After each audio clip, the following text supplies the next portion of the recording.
gorgeous college football Saturday afternoon here in southwestern Illinois, especially so for nearly mid-November. About 71 degrees here at kickoff. It'll go up to about 72, 73 today, they tell us. Hi, everybody. I'm Joe Parson. Welcome into Bellevue, Illinois. Cougars ready to tangle with first-year program, the Lynx of Lindenwood Belleville.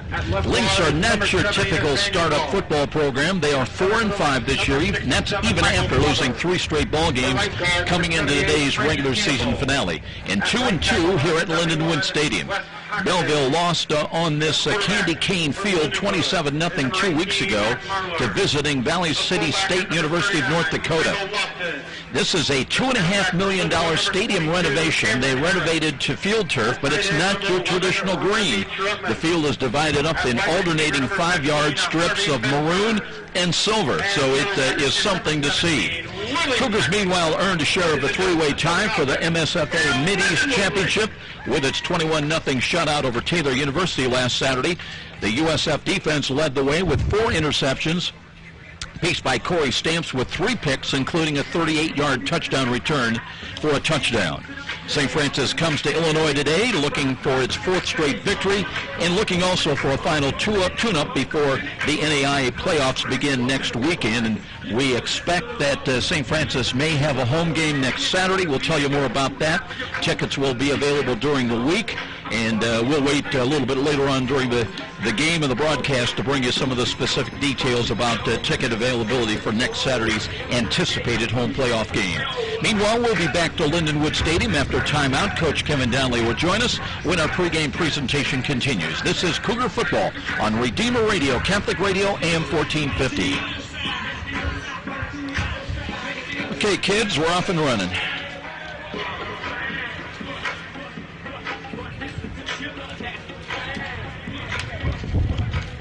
Okay, I'm going to pop me down.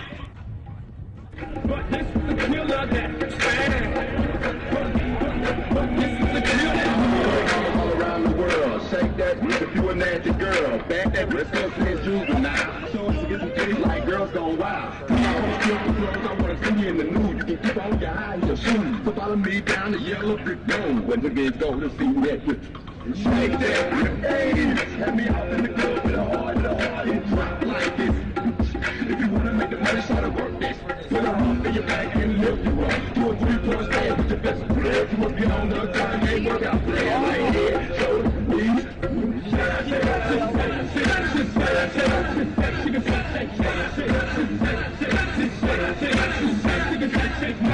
welcome back, everybody. We're just ahead of pregame with head coach Kevin Downley, and the Cougars on the road here today, closing out the regular season in Belleville, Illinois, against Lindenwood University, Lindenwood Belleville. Coach, let's talk about last week, though, and you get your first shutout of the season, 21-0 victory over Taylor University. Big day for the defense, Corey Stamps in particular.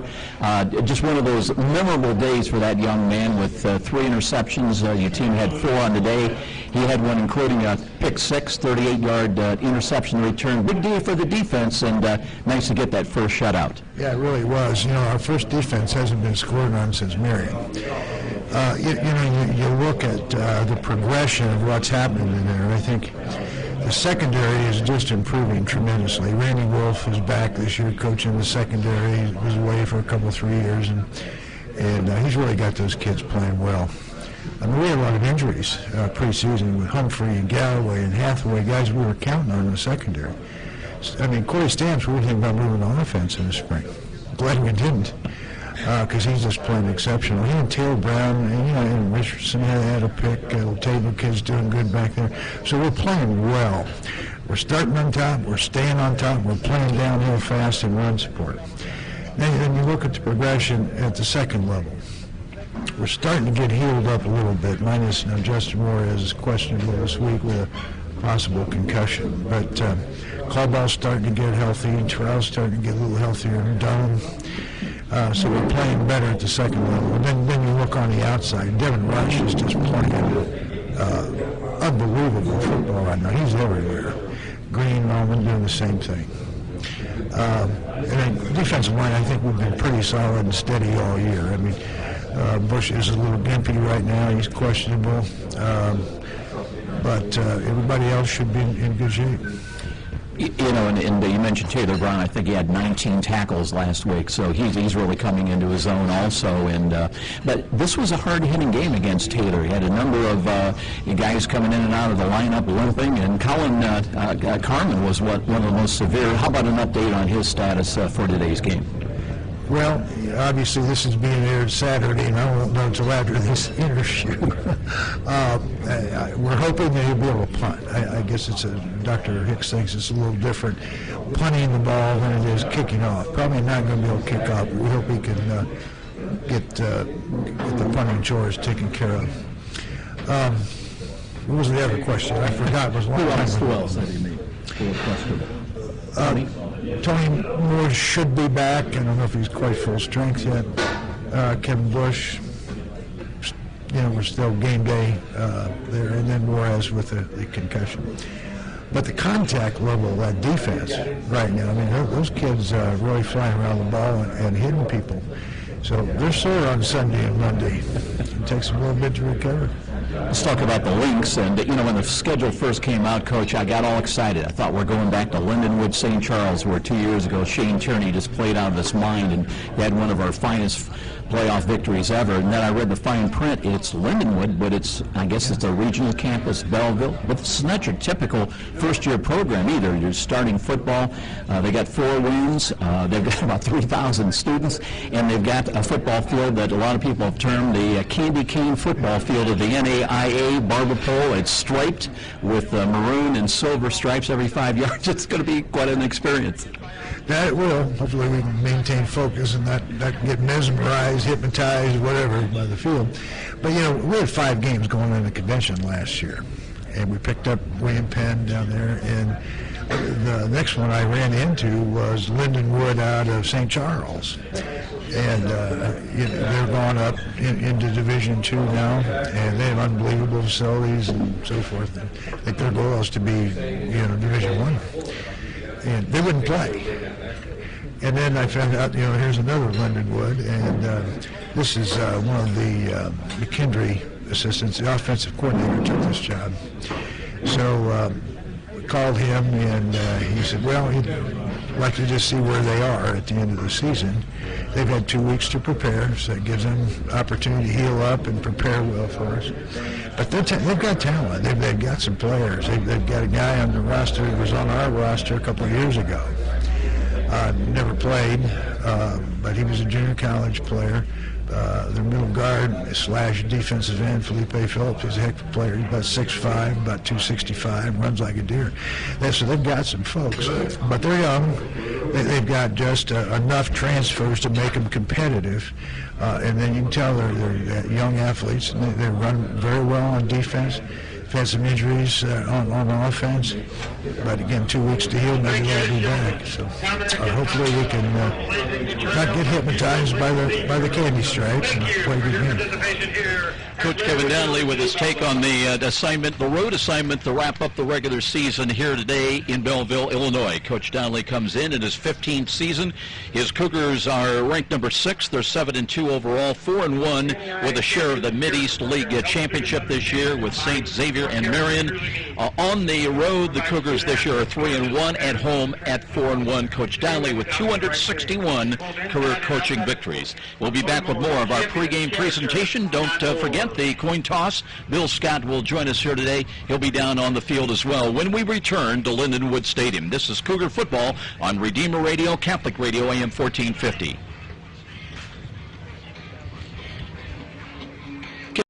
Run both those 30s.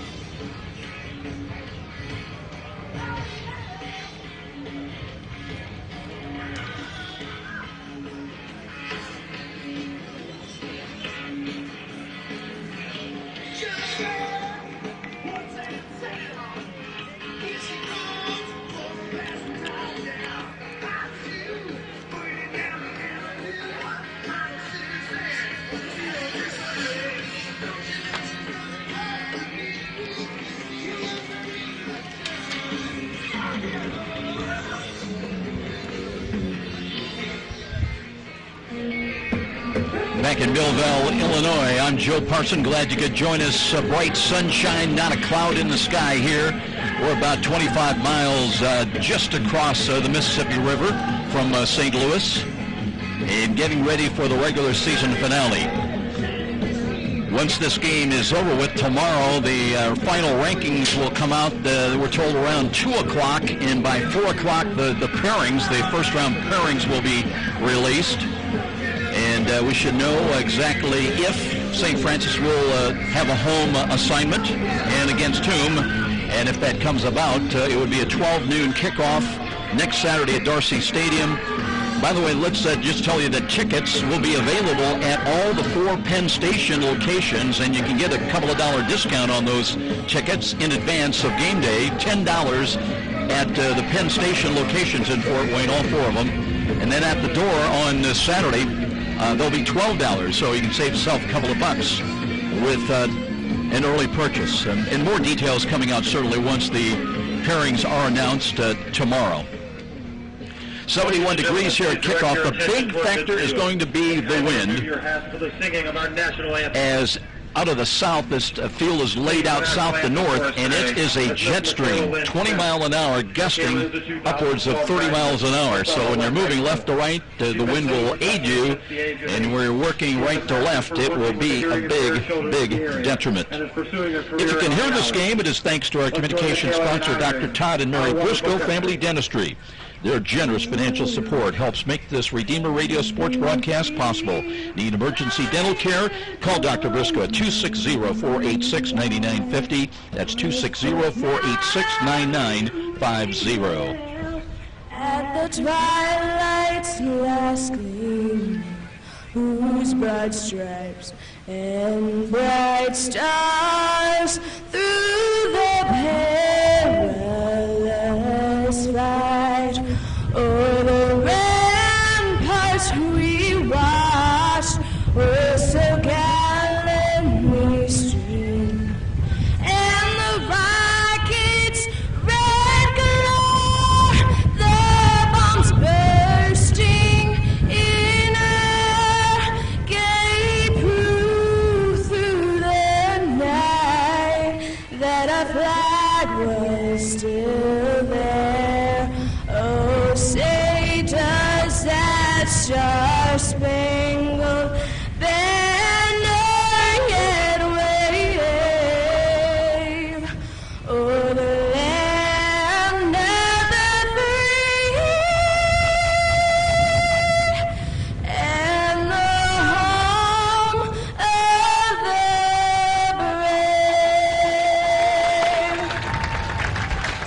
brave? Nicely done rendition of the national anthem. We're waiting. Our referee today is Jim Johnson. And here shortly we'll have the meeting at midfield and the coin toss coming up here briefly. The other games going on elsewhere today in the Mid-States Football Association. Taylor's home to close out the regular season against Olivet Nazarene. St. Xavier on the road at Robert Morris. Other games of note, Iowa Wesleyan at Concordia. You say, well, why is that of note, Joe? Well, because both those teams, especially Concordia, they've got a chance, a home game, looking for their first ever victory in 3 years. Or this is their second year, I should say. And in the Midwest League, it is a couple of important games. USF Illinois at St. Ambrose, playoff ramifications on the line there. William Penn taking on Grandview. Ditto. Reminder that you can listen to all Lindsay games this season online at lindenwoodroad.edu. Let's go down with Bill Scott and our referee Jim Johnson with the player introduction. Safety. Let's keep your heads up on tackle. Good sportsmanship. Talk to each other. Talk white. Talk to white. Black. Black. Talk to black. We don't want you talking back and forth. Any questions from you? You're the captains. We're going to look for you. Obviously, you're going to be on the sideline, but you're calling the coin toss today if there's something. We're going to look for you. I've got a coin here, hopefully. It's got a heads. It's got a tails. Heads is there. You're going to call a coin toss. You would like to call heads or tails? Tails. Tails. He called tails. What did he say? Cougars call tails. I'm going to flip it. It's going to go all the way to the ground. We got heads. Tails. Tails. That means you call tails. That way.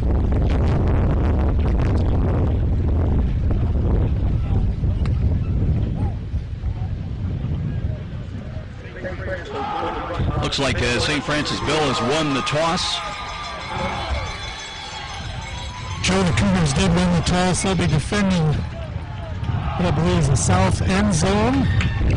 And so Belleville will have the wind with them to start the first quarter here today in Belleville. How about the wind? It's plenty windy down here. It'll keep us cooled off a little bit. Yeah, I noticed you had the sunblock on already. Oh yeah, got to be ready, got to be safe. Have a great game down on the field. Appreciate the help, and we'll be back with the start of today's regular season finale. This is Cougar Football on Redeemer Radio, Catholic Radio, AM 1450.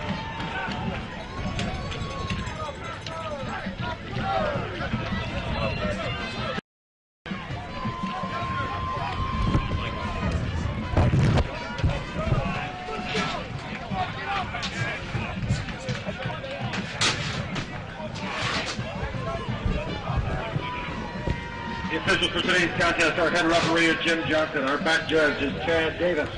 Our side judge is Travis Evans. The field judge is Brian Beckering. The line judge is Chris Hamilton. Our head linesman is Rhett Shockey. And the umpire is Bill Johnson. Let's get ready for some Lindenwood Lakes football.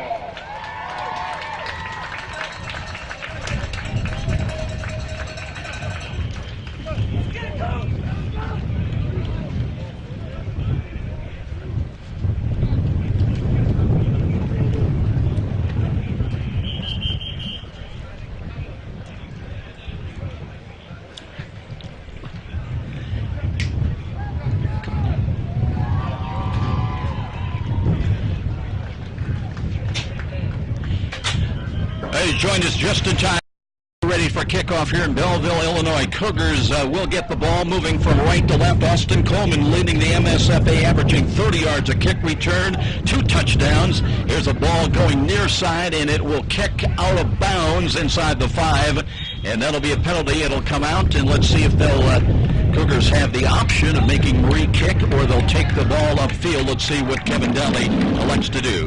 Beautiful sunshine-filled skies here in southwest Illinois. Glad you could join us here today on Redeemer Radio.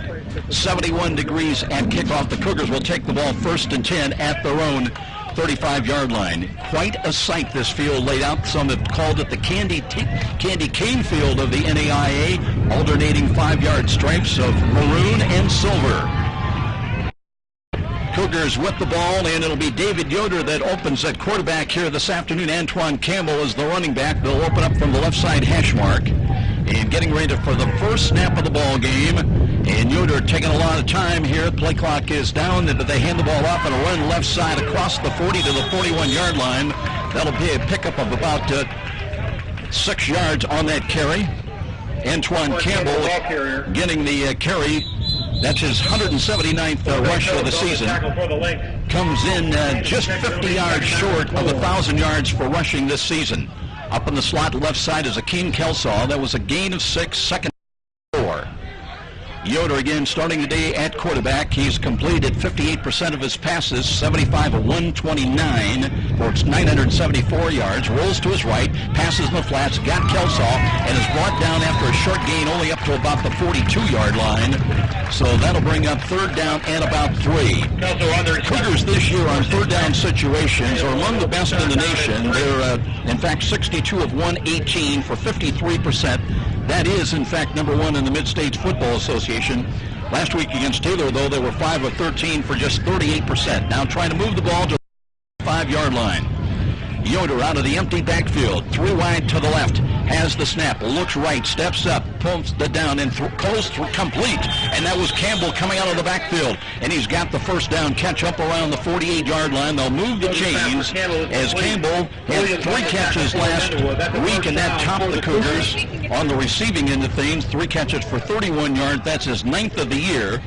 And 1st and 10 for St. Francis. Aaron Betcher into the lineup, wide to the right side. Running back remains Campbell, lined up outside and behind the quarterback, David Yoder. Yoder checking that defense for the Lynx, hands the ball off. Campbell looking, cuts back to his right, spins off a tackle up the midfield and a yard deep now into Lindenwood territory. Nice adjustment by Campbell, a play that was designed to go off guard to the left. Running really to the B gap to the left side, but he cut back up the middle. Cougar offensive line starting today averaging 273 pounds a man. Tackle to tackle, Bryce Darling, Zach Greiner, and Jesse Boley up front. Joined at the tackles by Cam Edwards and Morris. 2nd down and 7 after a gain of 3. Yoder again out of the pistol, looks play action fake, rolls to his right side, throws on the run. He's got a catch and a drop far side. That one was into and out of the hands. I believe that was Nathan's check. It was Brendan Williams. Brendan Williams had the ball for a moment, but tried to run with it before he had possession, and now it'll be 3rd down and long, 3rd down and 7. Monte Beverly defending for the length. Cougars trying to 43-yard line now on this 3rd down snap. They've got it at the 49-yard line of the Lynx. Yoder walks away for a moment, checks the play being wagged in from the near side. Here's Yoder in the pocket, throws the left side. That's a catch made by Aaron Knight. Evades a first tackle, cuts inside the 35, gets it down to about the 31-yard line of the Lynx. So Aaron Knight with the catch, his 29th of the year. Came in with 307 receiving yards. Week ago against Taylor had 2 catches for 15 yards.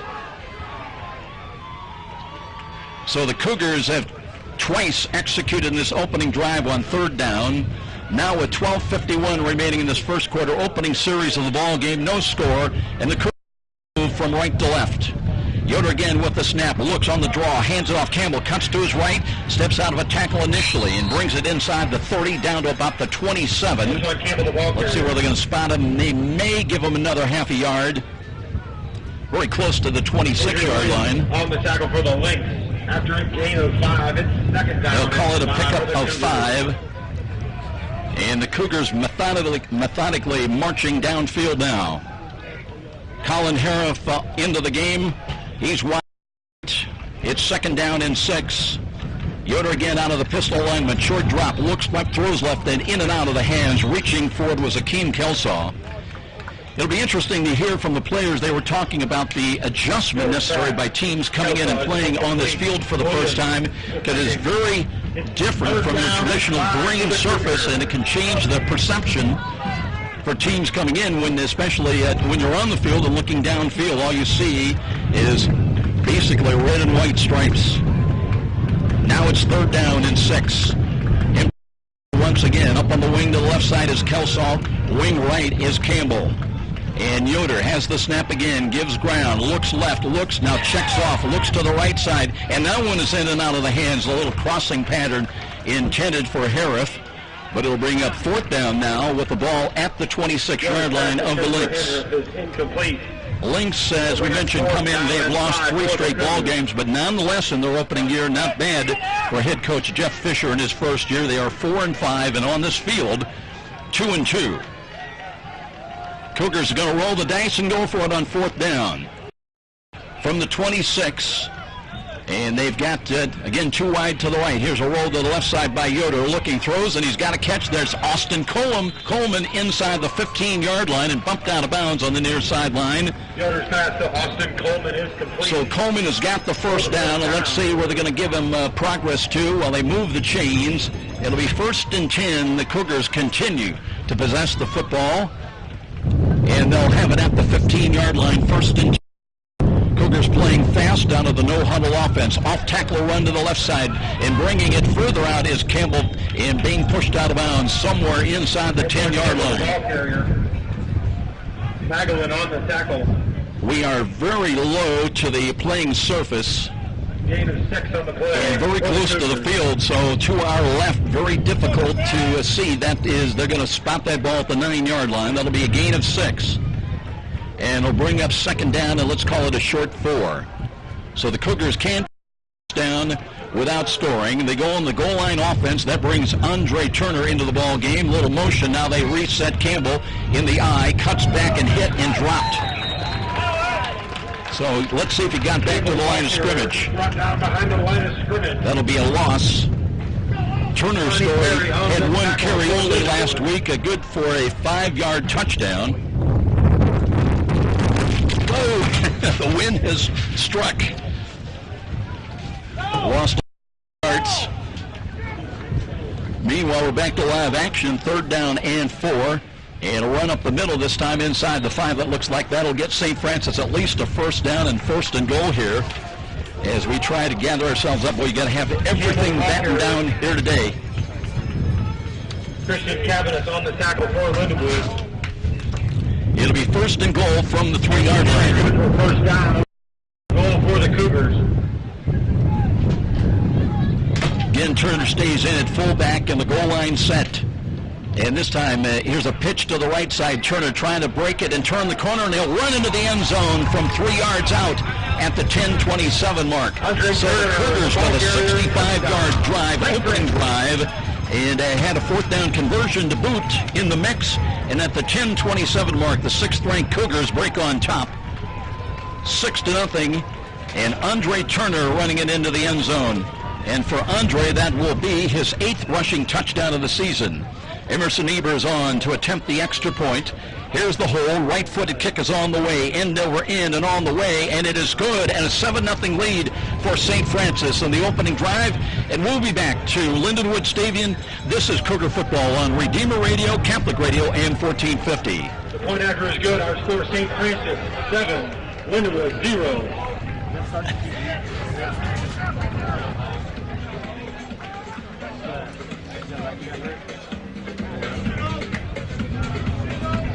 How you doing? I'm working alone today. Okay, you have somebody with you? Do you have somebody with you here? No, I'm alone today, so. Yeah, okay. Is it okay for me to be here? Good to see you. Appreciate you coming.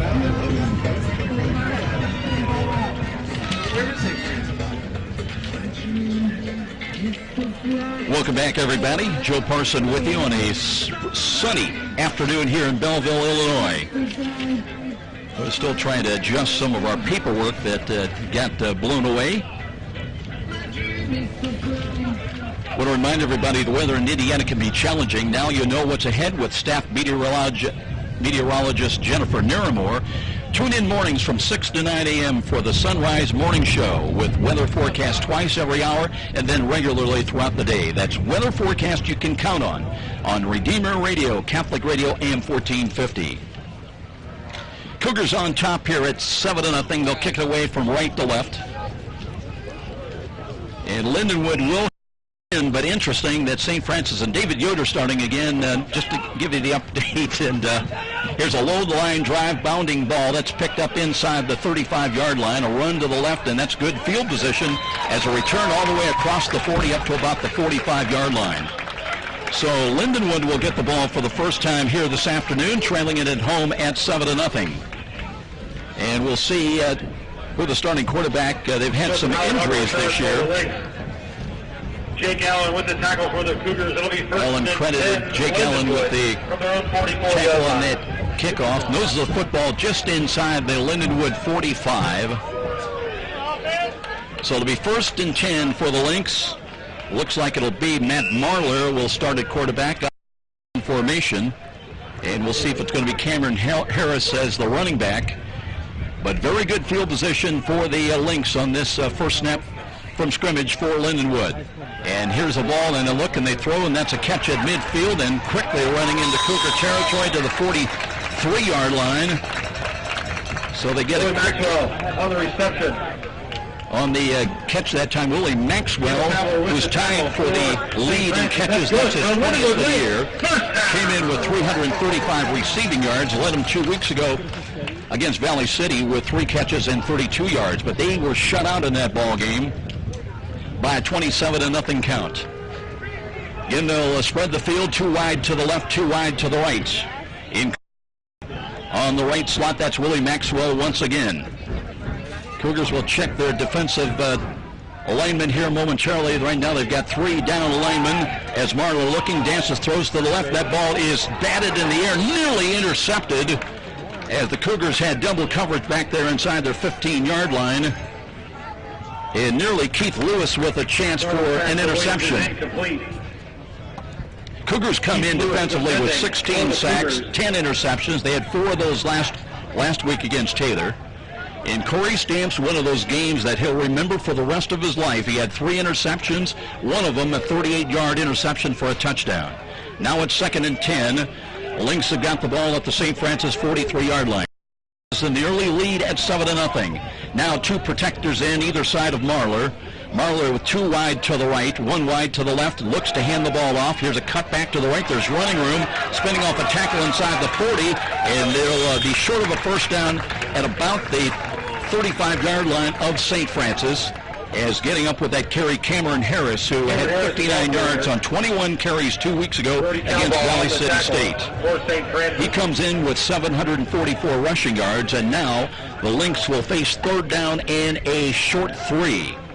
They've got to get down inside the 34-yard line, close to the 33, to convert. Again, two protectors in for Marler's 100 yards this year, 6 touchdowns, 6 interceptions. And looking, checking to his right. High snap over his head, back around the 46. That's picked up, and a run to the right side of the 45, and that'll do it. They're going to lose yardage to the 44. As a great play defensively, Quinn Doan came over and made the tackle. So the bad snap, it was third down in less than 3, becomes fourth down and about 11. And we'll see what Lindenwood elects to do with the ball back at the St. Francis 44-yard line. Their punter, Christian Cavanis. This would be his 40th punt. He's averaging just under 37 yards a punt. He's had along a 56 this year. And to put the foot into the ball at the 45-yard line of Lindenwood. 7-0 St. Francis. High snap, they've got it. Right foot, low line drive, kick near side, bounds twice.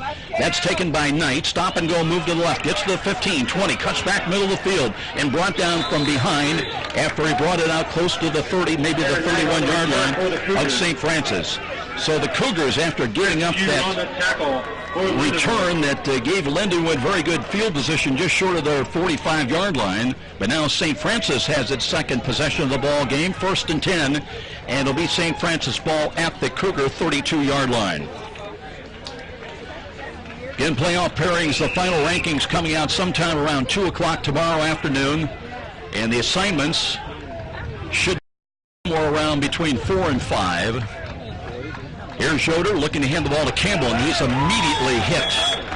Good defensive play off to the right side, as they had excellent penetration. Campbell, the ball carrier, Matt Balachek coming in. Loss of 3 on the play. Losses back to the 29-yard line. The down 3 defensive line for Lindenwood. Sterling Deslade along with Philippi Phillips. Philippi Phillips was a guy that started out here about 2 years ago, 260-pound junior. Here's Yoda rolling to the right side, throws into the slot. Lloyd Coleman, that was wide, and that had a chance to be intercepted. There was two defenders, I should say, in the vicinity. So now it's going to be third down and 13. For the Lynx. The other lineman, Matt Balachek, as we mentioned. The linebackers for Lindenwood, Edwin Magellan, along with Adrian Beverly and Sheldon McCullough. They work primarily with a 3-4. Here's Yoder, long count from line of scrimmage, straight drop, looks, checks off, scrambles to his right, looking, throws on the run, a ball that sails and nearly picked off, and it drops incomplete, but that ball hung up against the wind. It was intended for Cam Smith on the right side, but it really died just short of the receiver, and now we're told that Colin Carmen is here today, and he's back there ready to punt. He sustained a late game injury a week ago, and there was a lot of question whether he'd be able to make the trip today. Leading the Mid-States Football Association, averaging just under 44 yards on punt. Last week he averaged 44, and here's the kick away, end over end. That'll hit at the 40-yard line, and that hits a Lynx defender, and I think St. Francis has got it inside the 30-yard line. They do. That ball hit short and was touched by one of the Lynx. Keith Lewis on the recovery. Keith Lewis is credited for the recovery, so the Cougars get a great break. They'll have it 1st and 10 just outside the 25, up around the 27-yard line.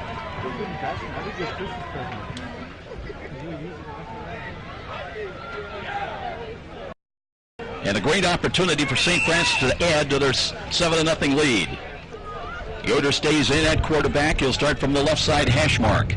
Campbell, the running back. Here's a roll to the right side by Yoder. Yoder pumps once, pulls it down, throws to the right corner, and that one was, well, it was intercepted and dropped. Again, a ball that died.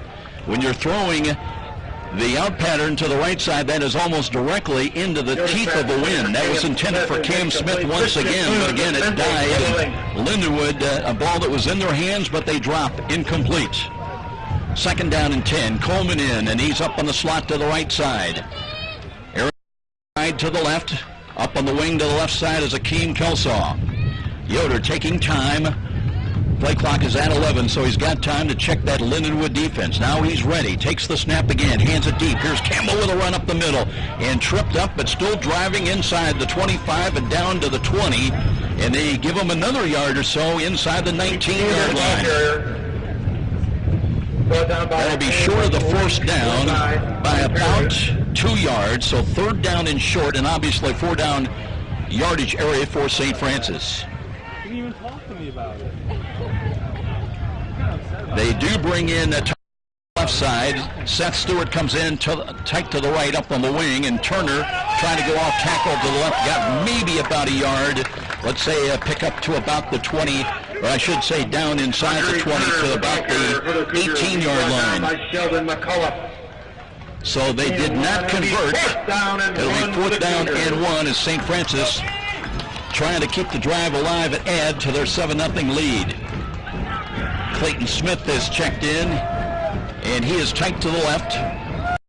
Stays in as the fullback.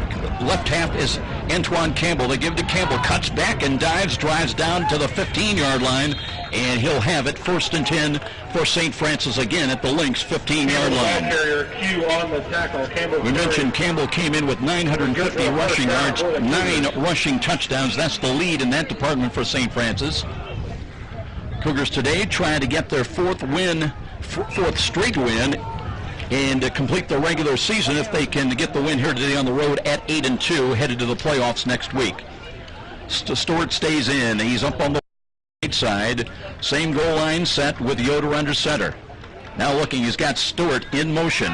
Play action fake as a throw to the right corner. And Cam Smith is out there, dives for the ball. That's incomplete. Now there's a penalty flag in the backfield. And wow, I'll tell you what.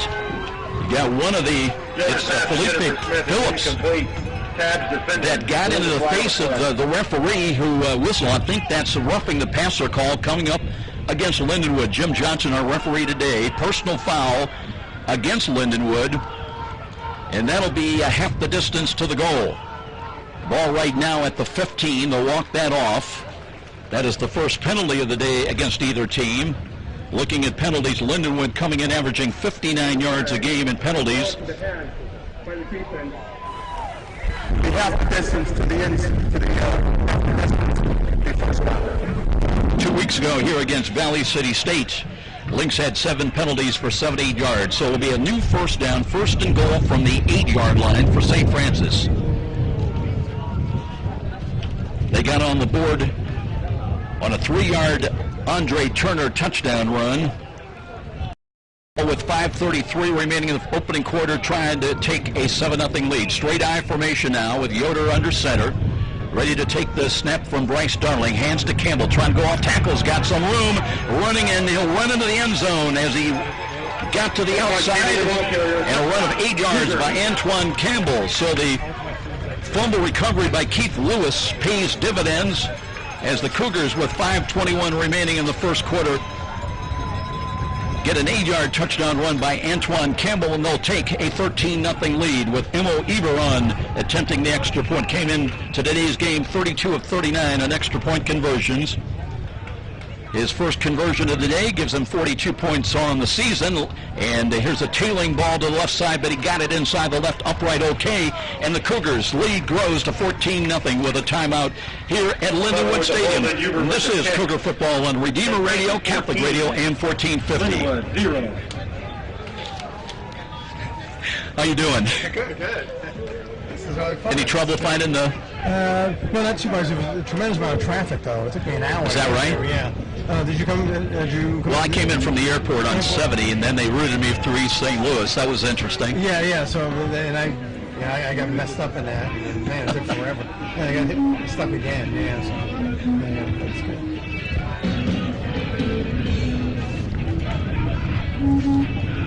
Cougars on top here, the number 6 ranking in the nation in NAIA, leading it 14-0. Got their first shutout victory last week at home, shutting out Taylor 21-0. And now they'll kick it away from right to left. Again, Cougars working against the wind. That really has not affected the passing decision by David Yoder and the coaching staff. They've been very inclined to want to pass against the wind, and has been a factor knocking down some of those deeper passes. Now they'll kick from right to left. Colin Carman driving it high end over end, and that will be all into the end zone, and it will be a free ball. And let's see, they're going to pick that up and run it from the 1. Wow, I think they assumed it was going to be a touchback, but it kicked back into regulation field unless the whistle had blown. Let's see if they're going to change that situation. See if there's going to be any update from referee Jim Johnson on where and they do. They did, apparently it did get long enough into the end zone for a touchback, and will come out to the 20-yard line. Well, both teams huddled up on their respective sidelines. So tumbles into the end zone for a touchback. It'll be 1st and 10 for the Lynx from their own 25-yard line. And they're going to get the ball at the 25, in fact, 1st and 10. So that's a bit of a break. It kicked back into the field and picked up, and would have put Lindenwood back inside their 5 at around the 2-yard line to start.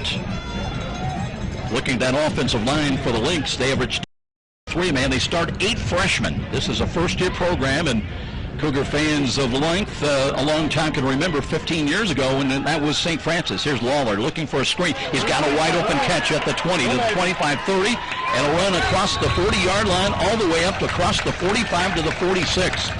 So the Cougars gave a lot of ground that time, and the Lynx come up hitting a pass, and they've got a big gainer from the 25 out to the 46-yard line, 1st and 10 for Lindenwood. Maxwell's reception is good for Lindenwood Lynx. 1st down. Brody Calbaugh came in with 70 tackles, credited with the stop. 1st and 10, improving field position. Got Cameron Harris in the ball game. He's one of the 2 protectors flanking either side of back 6'2", Matt Marler. Marler out of the shotgun. Little motion from right to left by Willie Maxwell behind the line of scrimmage. And here's Marler looking to throw, puts it up and looking down the left sidelines. That one's incomplete as he overshot his intended receiver. Corey Stamps had the coverage inside the 15-yard line. But again, passes as we look at it behind the Lynx quarterback.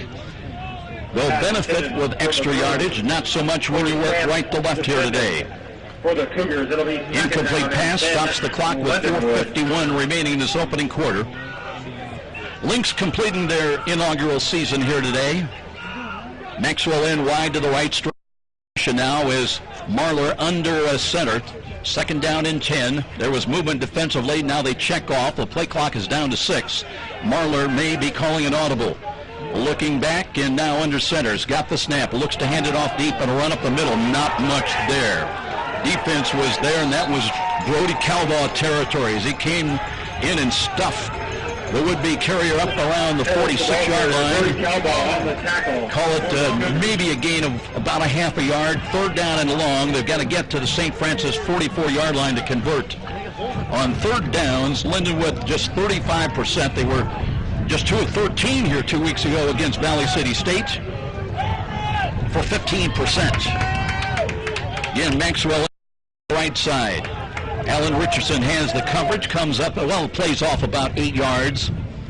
And Marler out of the gun now with a protector to his right. He's got the snap, short drop, looks left, that's a tip ball, incomplete, in and out of the hands. Receiver on the left side. Incomplete, that might have been Michael Lofton, so it'll bring up 4th down. Derek Williams, they say, was the intended receiver, so that should bring Christian Cavanis in with another punt, his 2nd of the day.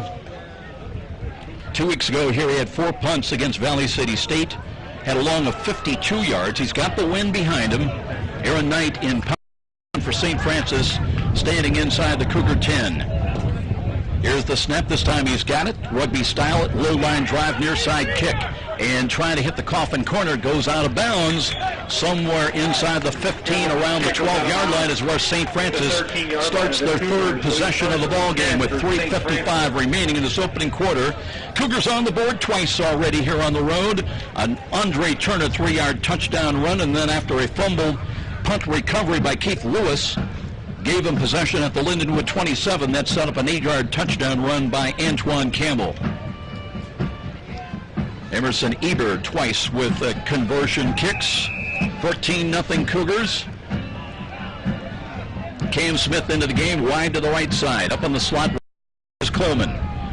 And Yoder has gone all the way so far today at quarterback. Short drop, looks to throw, now scrambles, flush to his right side, looking, he'll turn upfield, cross the 10, 15, 20, and out of bounds right around the 20, maybe the 21-yard line goes David Yoder.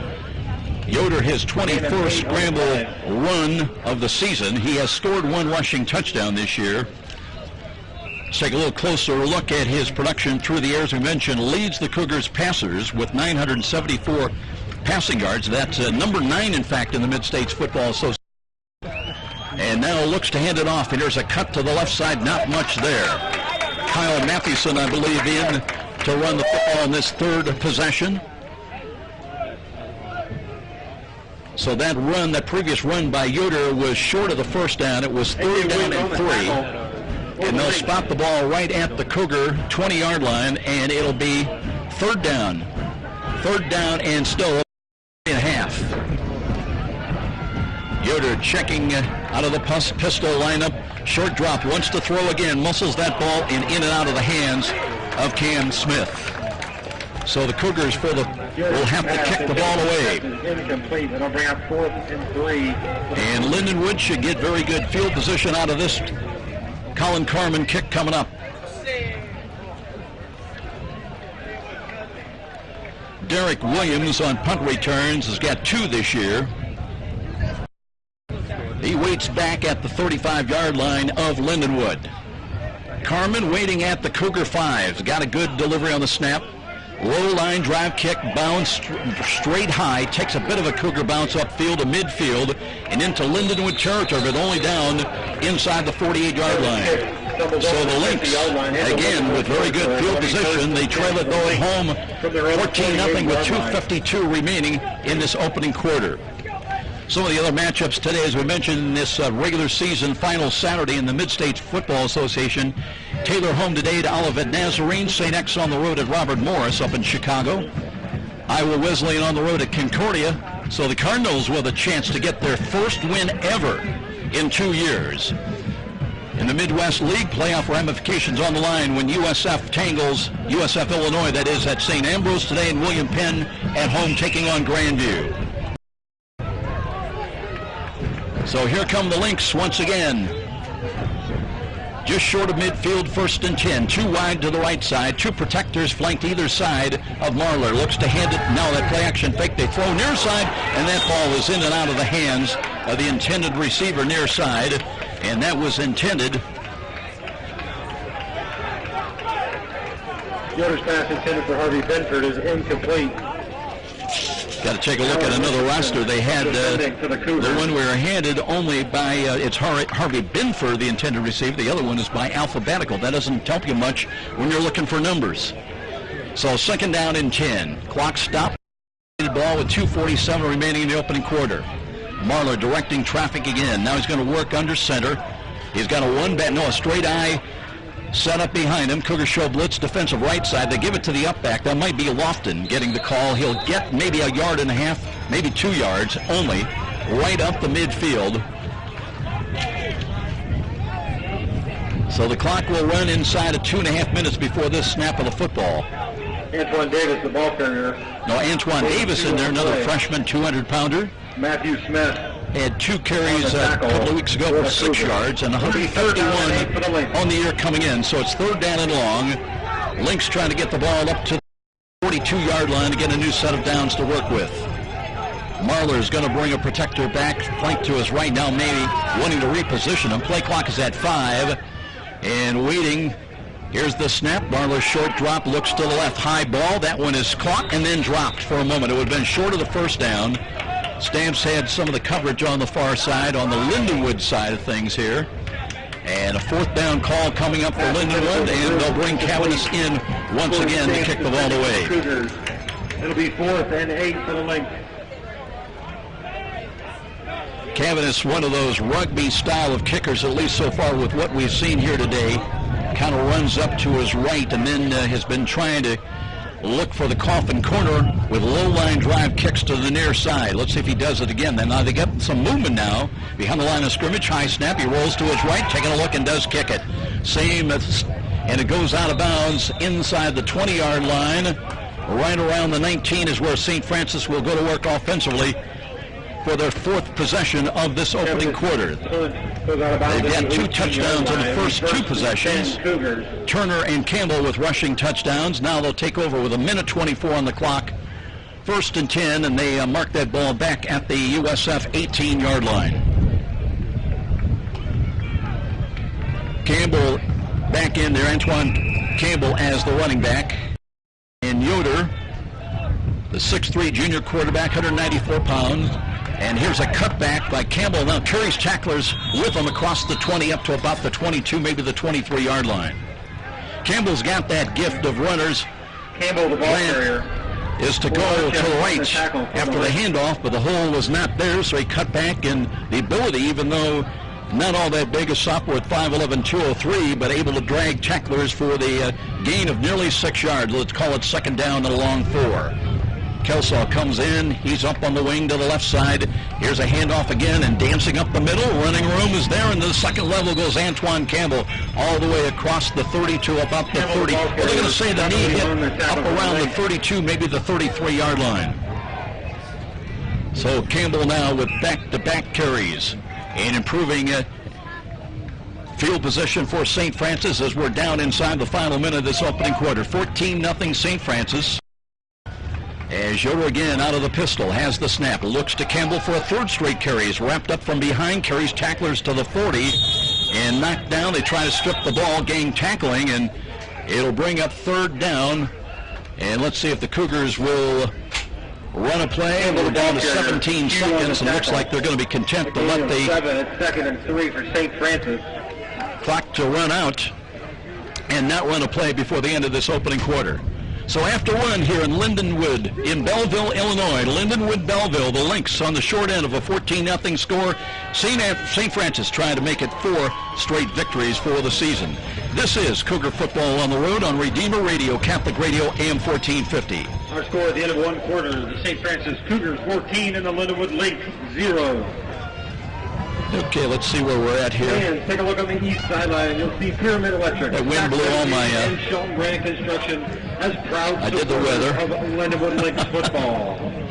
If you need some work done around your home, usually I have 2 guys with me. Really? Wow. A sideline guy and a color analyst, but nobody can make the trip. Really? Thank you to Pyramid Electric, Scott Credit Union, Shelton Brand Construction, Schumacher Landscaping, Taylor Roofing. Was I mentioned, beautiful sunny afternoon. Just doesn't come any finer than what we've got here today. And interesting because they say by Monday maybe a chance of snow here in southwestern Illinois, just across the line, across the Mississippi from St. Louis, about 25 miles. Former schoolmate of mine, Lou Velocity, in here today. Great to have you with us, and well, you picked the right day, Lou. It was a beautiful day. Glad to be here. You're getting your first taste of Cougar football, and I don't know if you've seen small college football before, but pound for pound, these kids are pretty interesting, pretty exciting. Yeah, and they executed very well. I'm very impressed with the quality of the play there and the coaching. Very good. Well, great to have you with us here today, and now the Cougars get ready to start. They'll have it 2nd down and 3. Their own 40-yard line. This time with the wind behind him, works David Yoder out of the pistol alignment. Mathewson is in as the running back. A little motion left to right behind the line of scrimmage by Kelsaw. Yoder looks that way, checks off. Now can't find it. Deflecting to his right and threw it away. It short hopped into the ground. Kelsaw was coming back to try to help out his quarterback.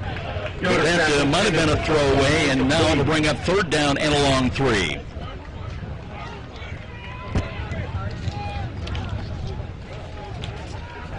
So St. Francis, some of the numbers of that first quarter. Take a look at when we get a chance. Campbell had 13 carries, 4 yards.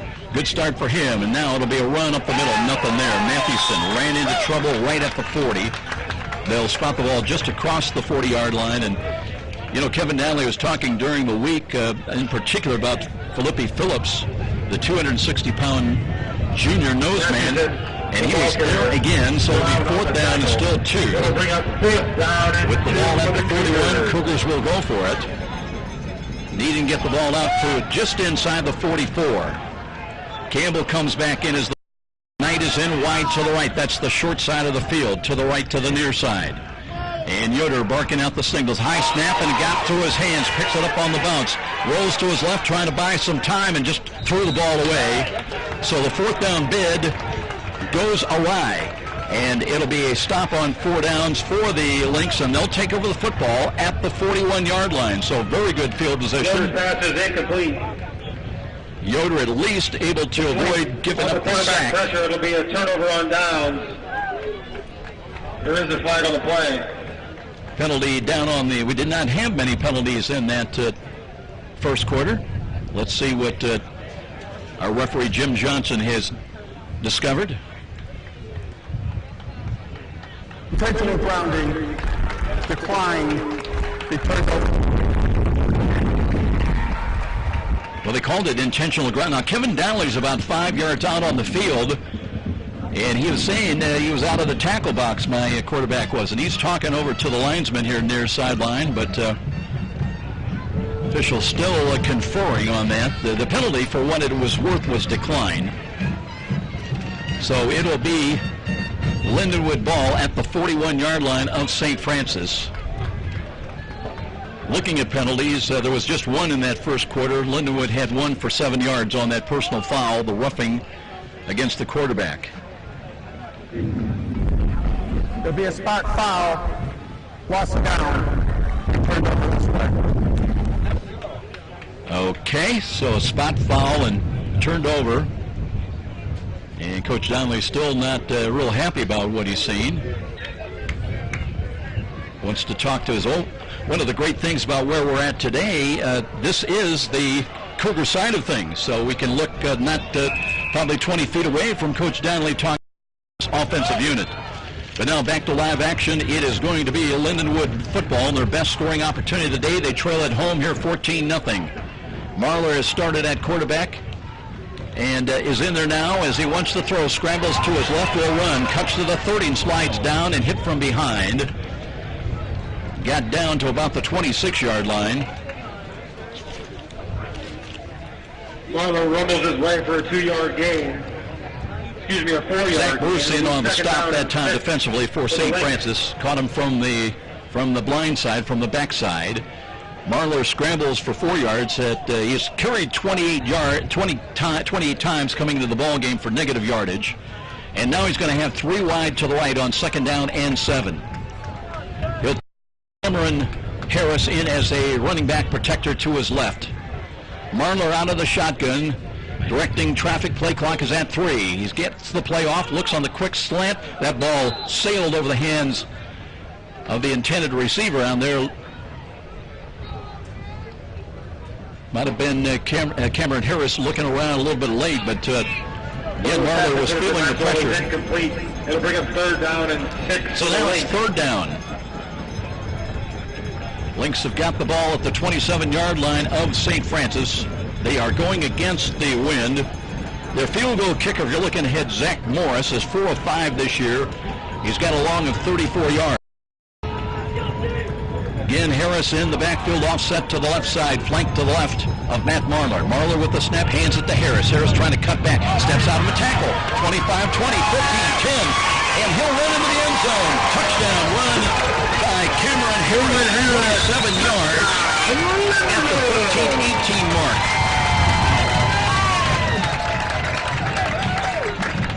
So Cameron Harris with the touchdown run. That is his 10th touchdown of the season on the ground. So the Lynx crowd was something to cheer about. Now they're a conversion away from cutting the Cougar lead in half. Extra point attempt getting ready. Right-footed kick is on the way. It's long enough, and it is good. So Morris tacking on the extra point, 13-7. St. Francis still in the lead by 7. When we return here to Lindenwood Stadium, and this is Cougar football on the road on Redeemer Radio, Catholic Radio, AM 1450. With the kick, our score, St. Francis 13, Lindenwood 7. Okay, I got a live read.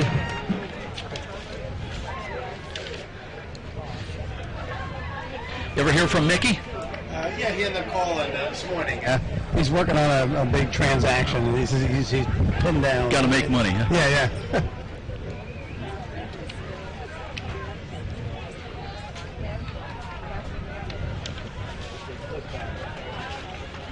Cougars ready to get the ball. This time they'll work from left to right. The kick returners, Akeem Kelsall, along with Austin Coleman. Let's see if they will kick it deep.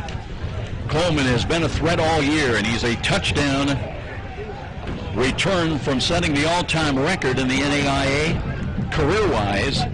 He's got 2 this year and averaging 30.1 yards a kick return. And here they come. And a low-line drive, squib kick that'll bound and filter through. Coleman's got it at the 20-yard line, looking for some running room. Cuts to his right, tripped up, got to the 30-yard line and maybe another yard or 2. So St. Francis, and that one was well defended by the kickoff coverage unit by Lindenwood. And Coleman a little slow getting up, now bounds to his feet. So it'll be 1st and 10 as St. Francis goes back to work offensively. And USF will have it at their own 32-yard line, 1st and 10. Ray Beverly Jr. checking into the huddle. No, he won't. Comes out of there. Now they mark the ball ready for play. 13-10 remaining until intermission. For St. Francis, including Cam Smith to the right. In between the receivers is Austin Coleman. They tried to screen the ball to him, and he couldn't get to the ball. They hit him while the ball was in the air. And they're kind of looking for a penalty flag. It's not going to come. A lot of traffic on that bubble screen to the right. Yoder looking all the while, trying to get in the hands of Austin Coleman, but never had a chance. Was hit right when the ball reached him. It was a little bit off the mark as well. 2nd down and 10. Beverly in now. He's one of he's the slot receiver on the right side. And Aaron Knight in wide to the left side. Now checking off. Walking around with the play clock at 7 is Yoder. Yoder now with 5, with 4. Got to get ready. 3, 2, 1. Gets the play off. Looks to throw to the right. There's a catch by Cam Smith. Hit at the 40, up to the 41-yard line, short of the 1st down. It'll bring up 3rd down and a short call yardage situation for St. Francis. They need to get it up just inside their own 43-yard line. Monty Beverly. It'll be 3rd down. Let's call it about a yard and a half. 3rd down and 1 for the Cougars. Seth Stewart comes back in, brings the play in from the near side for the Cougars as well. Campbell comes in as the running back. 2 wide to the right, the field. Yoder barking out the signals out of the pistol alignment. Wants to throw again. Screens right side. Here's Campbell. Campbell hit, drives forward up to the 45. He'll get another yard up to the 46-yard line. Again, Campbell dragging tacklers with them, and one of them was Sterling Deslotty. Campbell is complete. Monty Beverly on the tackle again for the. So they'll move the 1st down sticks across the way. 1st and 10 for USF now operating at the Cougar 46-yard line. Well, everybody be watching the pairings, the final rankings coming out at 2 o'clock tomorrow, and then the pairings later in the afternoon. Yoder again with the snap. Short drop. Looks, pump, throws it down, throws to the right. That one's short and incomplete, and should have been picked off once again. Intended for Aaron Knight, but into and out of the hands of the cornerback, Ryan Woodland. And he was looking for his 2nd interception of the year. Well, in defending for the length. Nathan Scully now is going to check into the ball game to the backfield for St. Francis. So it'll be 2nd down and 10 with the ball still at the Cougar 46-yard line. Well, you would think that Yoder would bet the wind behind him, but that time he left it off target and short. Yoder again, 2nd down and 10 on the draw. Ronald running around Campbell, 50, 45, 40. Looks for a block inside the 35, 30, and down to the 26-yard line. Antoine Campbell with his best run, the long run of the day. We mentioned he had 64 yards, though, in the first quarter. He could be shaping up with a huge rushing day as they'll spot that ball now at the 27. Knows the football just outside the Lynx 27. First down for St. Francis. Scully stays in as a wide out to the left side. Coleman is up in the slot to the left. That's the wide side of the field. Now whistles blow across the way. And let's wait. We're going to have a timeout called on the field. Lindenwood calls the timeout. They're first. They've got 2 remaining with 11:46 remaining here in the first half. 14-7 St. Francis. And we'll be back. This is Cougar Football on Redeemer Radio, Catholic Radio, AM 1450. Okay, I still need you live to read, don't I?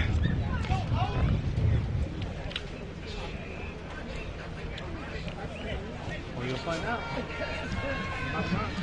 If my voice goes, you're doing play-by-play. Just waiting for that to say.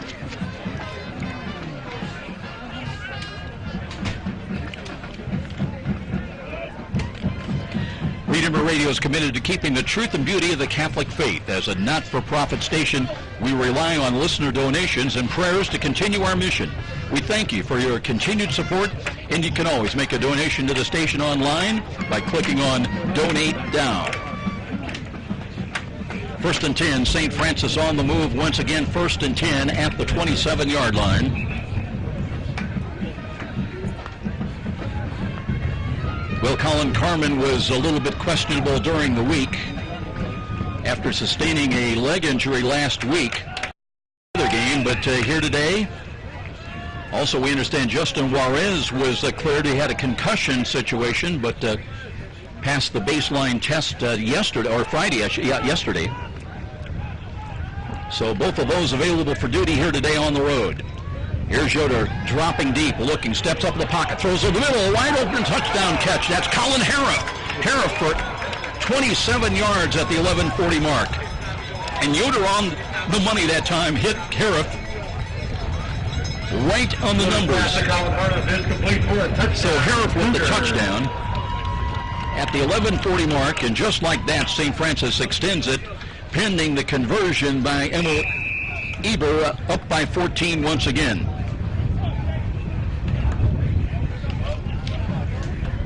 Waiting for the snap. Carmen is the holder. Kick driving, tailing off to the right, but it is good. Still between the uprights. So a timeout here at Lindenwood Stadium, and a quick strike deep for St. Francis, extending their lead on the road, 21-7. We'll be back. This is Cougar Football on Redeemer Radio, Catholic Radio, AM 1450. All right. Oh, I gotta go sideways.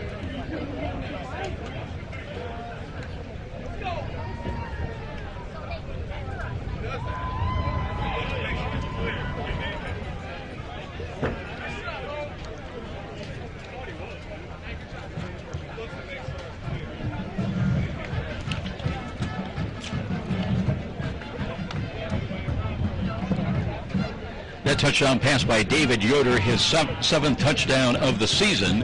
And for Colin Harrop, his first touchdown catch of the year.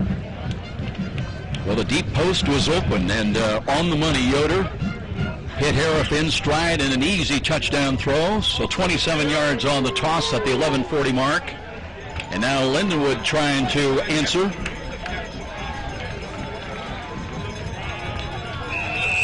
It will Carmen to kick it away, left to right. They'll tee it up at the Cougar 35-yard line. Derek Williams, one of the kick returners, back deep.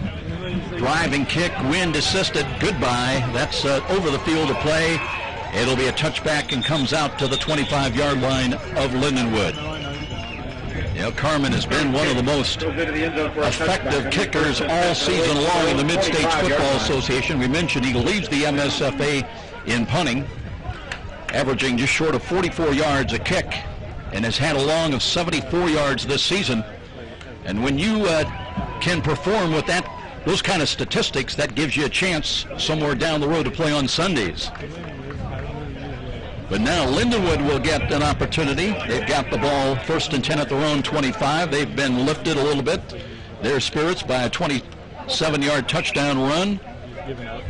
And they took over possession at the Cougar 41 after the Cougars failed on 4 downs. And Cameron Harris romping into the end zone.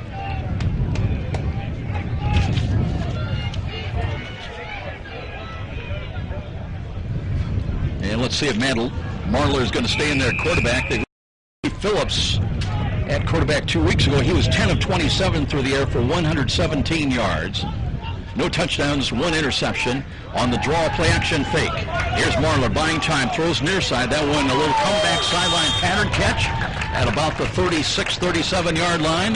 So a good play as they get the ball in that little comeback pattern. Corey Saints defending for St. Francis. That reception's good for Lindenwood Lynx. And Mason McGrew on the sideline catch. So improving field position now for the Lynx as they've got it 1st and 10 just across their own 35-yard line. Marler checking the Cougar defense once again. He's got a straight eye formation lined up behind him. Looking now and takes the snap, short drop, wants to throw again. Rush is coming, steps out of it, buys time, and throws the ball away near sideline. Jamel Green thought he had an interception. But that ball sailed a little bit against the wind here at the 42-yard line, and ball's incomplete. That time pressure was coming from the backside, and Marler felt it, rolled to his left, and got outside the tackle box and fired the ball incomplete, threw it away. 2nd down and 10 with 11:06 remaining until intermission. Now he'll operate out of the gun. Matt Marler, the 6'2 freshman quarterback, 2 protectors in, 1 either side. Blitz coming, Jamel Green. They'll hand the ball off on a run. There's running room to the 40 and to the 42-yard line. Let's see if that's Harris again that got the call. And popping up. No, it's Dominic Sherman, one of the few seniors on this Lindenwood team that was saluted here on Senior Day. Cody Calbaugh on the tackle. Gain of 7, 3rd down, and a long 3. See if they're going to keep Sherman in there. No, they bring Harris in. And Harris comes in and talks to the center, Michael Glover. 3rd down call for Lindenwood. Marler again looks, checks off, pumps, pulls it down, throws near side. That's way high. Looking down the left sidelines, and had a little run by Mason McGrew once again, but that one no chance that he overshot his intended receiver.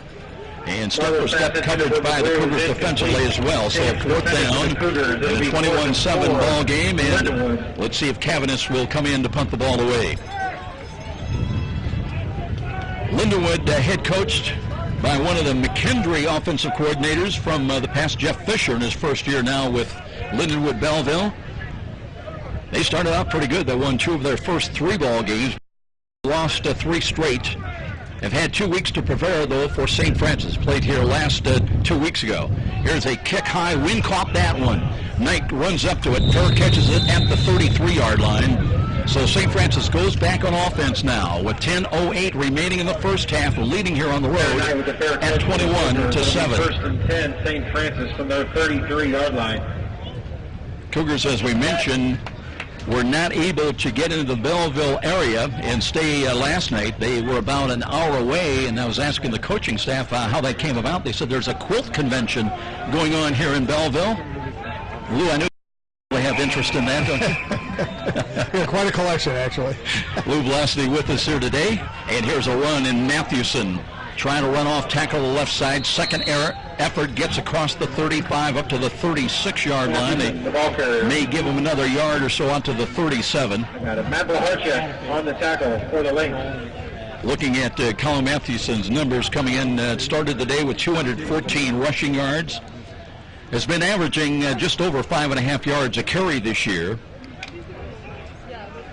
He has scored 4 rushing touchdowns and also just 1 catch for 16 in.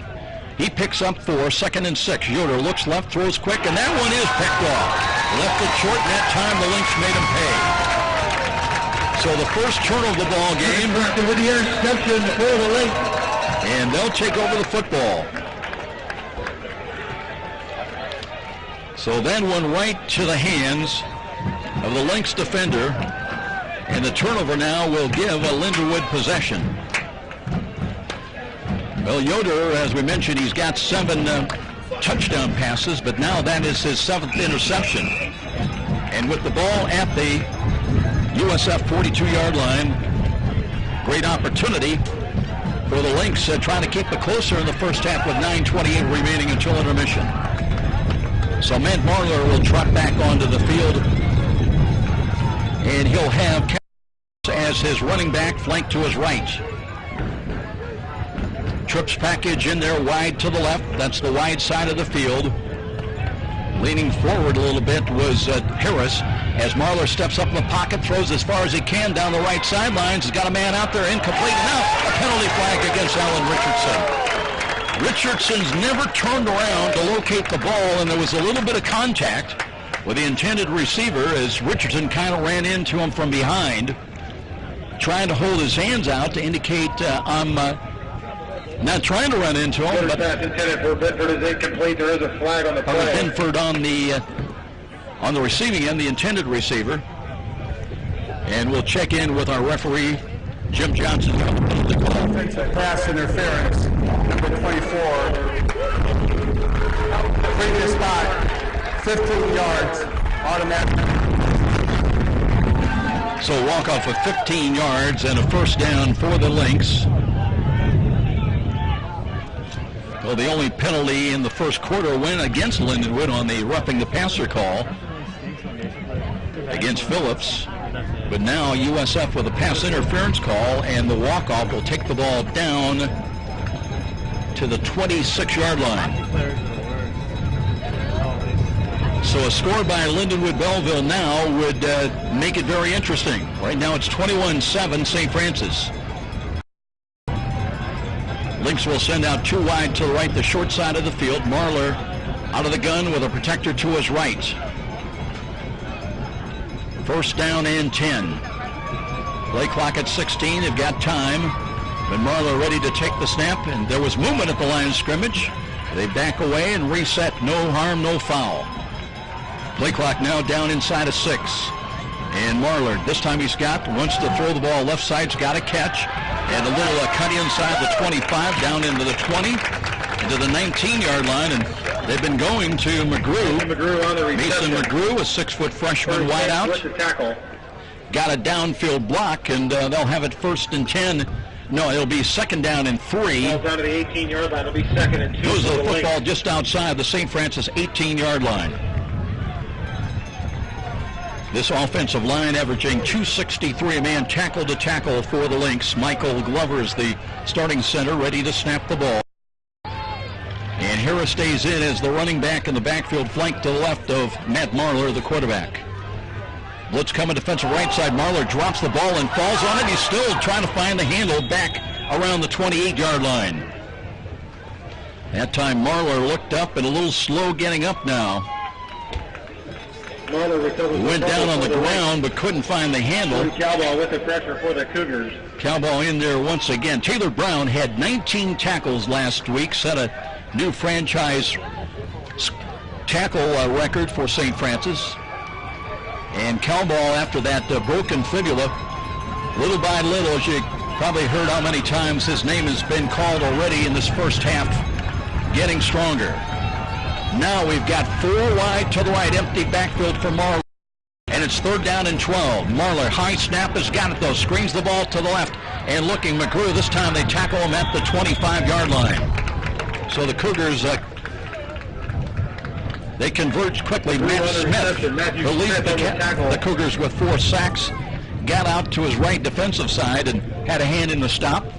A gain of 4 on the It'll bring up after a gain of 4, fourth down and 8. And in a 21-7 ball game in your final game of the regular season, might as well go for it. From the 24-yard line, certainly nothing to lose in this situation for Jeff Fisher, the head coach. They're going to talk things over. That'll be their second. They've got 1 remaining, so we'll step out. 7:20 remaining in the first half. 21-7 USF. Timeout down below on this maroon and silver field, and this is Cougar football on the road on Redeemer Radio, Catholic Radio, AM 1450.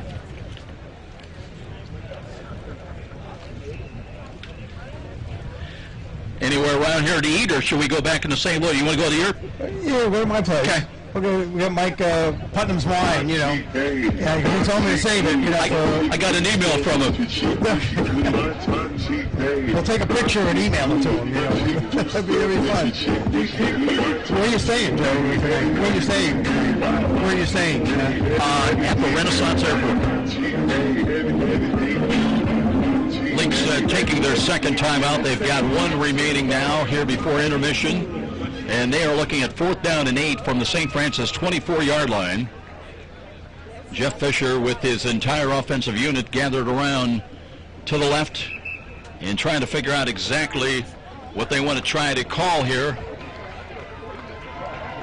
They've got to get the ball down to around the 7-yard line to get a new set of downs to work with. No field goal unit on the field. 1-7, 4th down and 8. And we'll see what the Lynx try to come up with. Harris is the running back, flanked to the right of Matt Marler. Marler out of the gun, 2 wide to the right, 2 wide to the left. High snap, he's got it, looks left, loads up, throws the ball. That one is tipped and incomplete. So in the right place at the right time, Joe Torres had the under coverage assignment, tipped the ball away, and so the Cougars hold on 4th down, and they'll get the ball back at their own 24-yard line. It'll be a turnover on downs, 1st and 10 for St. Francis. So St. Francis now trying to manage the clock with 7:15 remaining here in this first half. David Yoder stays in. He started for Josh Miller. We've not seen Miller so far today. Yoder backs off, blitz coming defensive right side. Now they change up defensively. Play clock at 10 for Yoder. And at 9, he takes the snap, looking to hand it off, and nobody home, and he had to, and that was a broken play, and he'll lose yardage back around the 21-yard line. Well, that's going to be a funny, desperate feeling when you look to hand off and Yoder on the carry. Nobody there. McCullough and Blaharchuk defending. So a loss of For a the couple. Lynx. A loss of 3 on the play. It'll be second Down and just over 12 yards on this call. Campbell back there, the running back. And Yoder, the pistol alignment. Again, 2 wide to the right. They come up and press coverage defensively. Lindenwood does. Yoder drops the throw. Blitz is coming. Throws over the middle. He's got a catch across the 35. And that's Knight who bought some extra time as he stayed on his feet. No, it's Austin Coleman. Coleman up to the 38-39-yard line. So Coleman took a hit at the 36. And you talk about a guy that is tough for 5'8" and 182 pounds. 2 of the Lynx defenders hit him. He kept his footing and picks up another 3 or 4 yards upfield to the 39-yard line. Clock a factor inside of 6.5 minutes. Time remaining. First half, 21-7. St. Francis the draw and the run to the left side by Campbell. Cuts to the 40, 45. Turns the corner midfield and steps out of bounds into Lynx territory. And now we've got some extracurriculars away from the ball.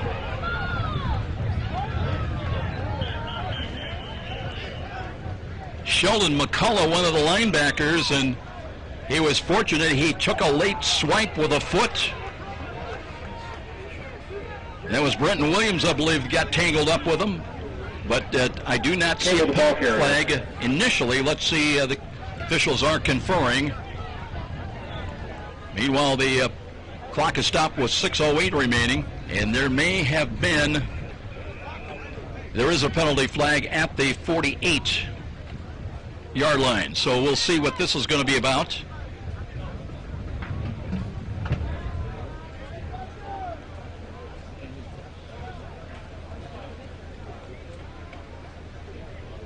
They call it a hold against St. Francis. Interesting.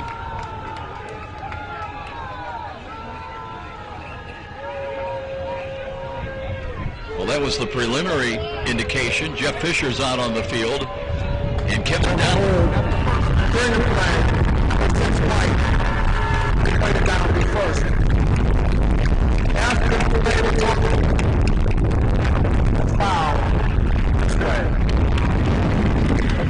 The personal foul was against McCullough. They did get that one, but there was a hold that Britton Williams is assessed with, so let's see how they mark things off here.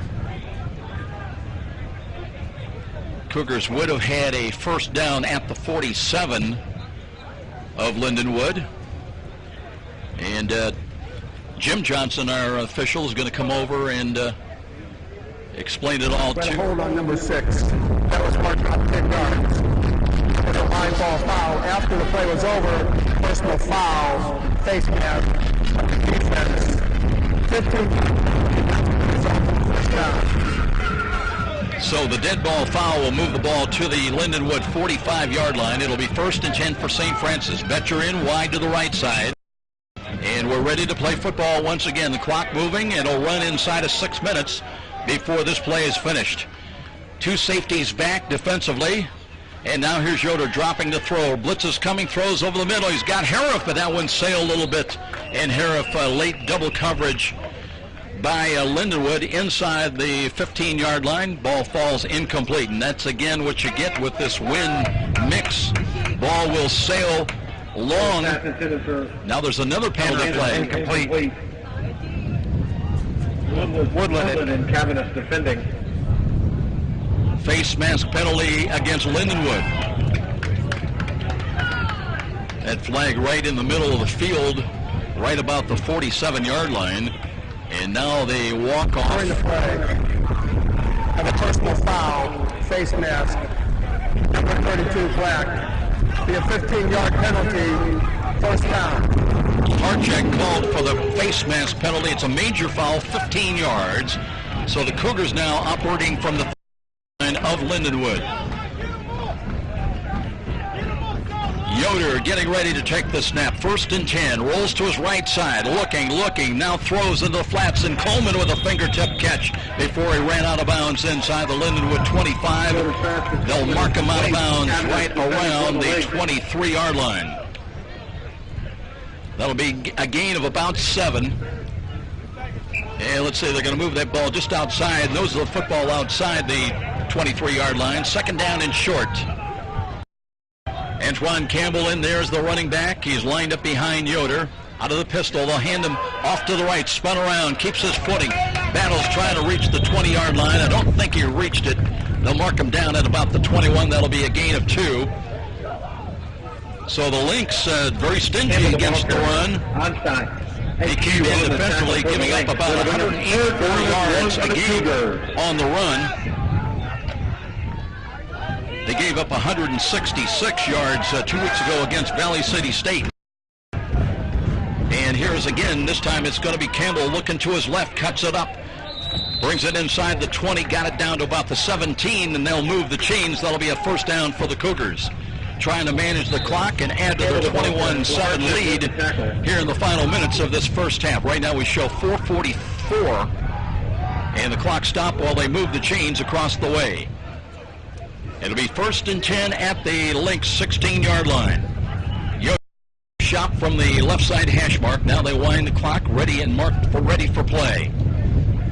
Yoder again waiting for the snap. He's got it from Darling. Rolls to his right, wants to throw, pulls it down, throws wide open catch by Cam Smith at the 10, and plows straight ahead. Did he reach the 5? I think they've got him out of bounds just outside the 5-yard line at the 6. So the Cougars offensively trying to take what the Lynx defense gives, and they'll have it 1st and goal just outside the 5-yard line. St. Francis trying to add to that 21-7 lead. Matthewson in, he's the running back, and Yoder out of the pistol. And stretch run to the right. Matthewson trying to keep his footing, dives for the plane of the goal, touchdown. Kyle Matthewson not to be denied. Officially a touchdown run of 5 yards at the 4:04 mark. And the Cougars get points on the board on the 5-yard touchdown run. There is a penalty flag. Let's hold on.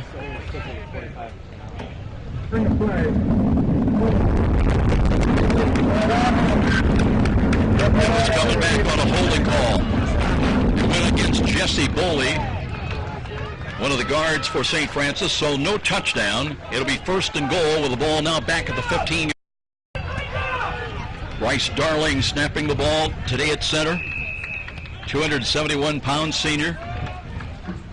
And Yoder's gone all the way today at quarterback for the Cougars. There was movement defensively, line of scrimmage. Play clock still at 16, though. Yoder's got plenty of time. Looks over his shoulder to the right as they wag the play into him. Mathewson stays in as the running back. Here's a quick screen to the left. That's a fingertip catch by Coleman, dragging tacklers down to the 10-yard line. So it'll bring up second down and goal. See where they're going to spot that ball. Nose of the football just inside the 10. That'll be a gain of 5 for Coleman. On the tackle for the length. And the clock now with 3:39 remaining late in the second quarter. Harif has caught a touchdown catch. He's in wide to the left, the lone wide out that short side. 3 wide to the right, a bunch lineup. Mathewson in as the running back. And Yoder, option run to the right side. Wants to throw. He's got a catch on the run. That's Kelsaw inside the 5 down to the 4. So Akeem Kelsaw came in leading the Cougars with 36 catches on the year. Excuse me, Colin Hart-Penra. He's down to the 4. So the 4 is where they'll spot it. It'll be third down and goal. Beverly defending. And Yoder looked over about halfway, ran to the sidelines, and he's back in there now, ready to call the play. Sent as the running back. Scully, one of the 2 wide to the left. In the slot, left side is Coleman. Yoder walks away and looks back to the Cougar bench. Play clock down to 7. Yoder again with Kelsaw up on the wing to the right side. Here's the snap. Looks right. Pump fake. Flush to his right side. Has to throw it backside. Catch for a touchdown. That's Harif for the second time today. That was a little bit of an improvisation by David Yoder. The pressure coming defensively from his left. He throws to the backside, and roaming the back line was Colin Harif. And it'll be a 4-yard touchdown toss. Yoder's second touchdown toss of the day at the 2:36 mark.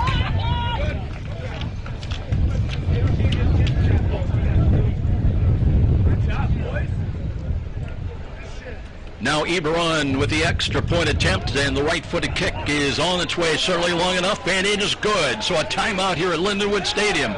And the Cougars in the lead by 21 points over homestanding Lindenwood Belleville, 28-7 with a timeout. This is Cougar Football on Redeemer Radio, Catholic Radio, AM 1450.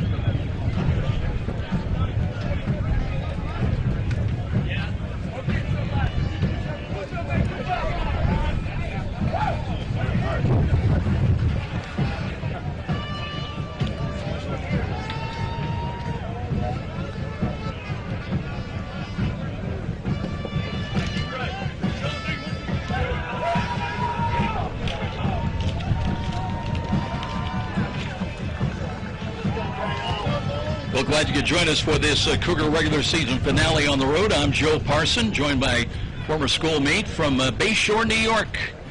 Well, that seems so long ago, doesn't it? Sure was. Back in the 60s. Well, the ball blew off the tee. I'm surprised that's the first time it's blown off the tee today.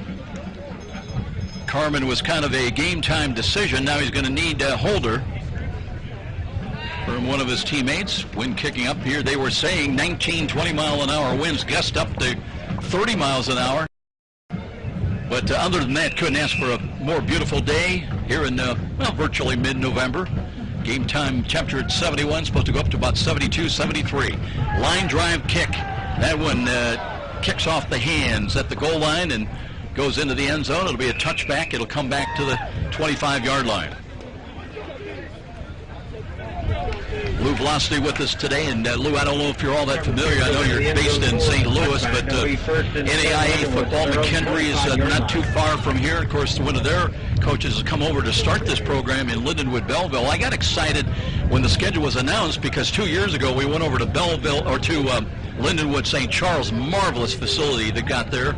That program is moved on to NCAA Division II. So we're going back to Lindenwood, but I didn't realize they got this 3,000 students here in Belleville, and first-year program, and one of the most novel fields you'll see anywhere. It really is. I was anxious to come over and see it. I've heard about it, and it was very interesting. For the fans who have maybe seen NCAA football, Boise State, well, it's all blue. Well, this one's red and silver, alternating 5-yard stripes. Marler wanting to throw, thrillers it out, and tell you what, that one just kind of wobbled a little bit. Cougars might have had a chance to converge on the ball. As in the vicinity, Devin Rush, Kevin Daly really complimented Devin Rush during the week. 6'2" junior has just really played so superbly this season. Came in with 60 tackles, a couple of sacks.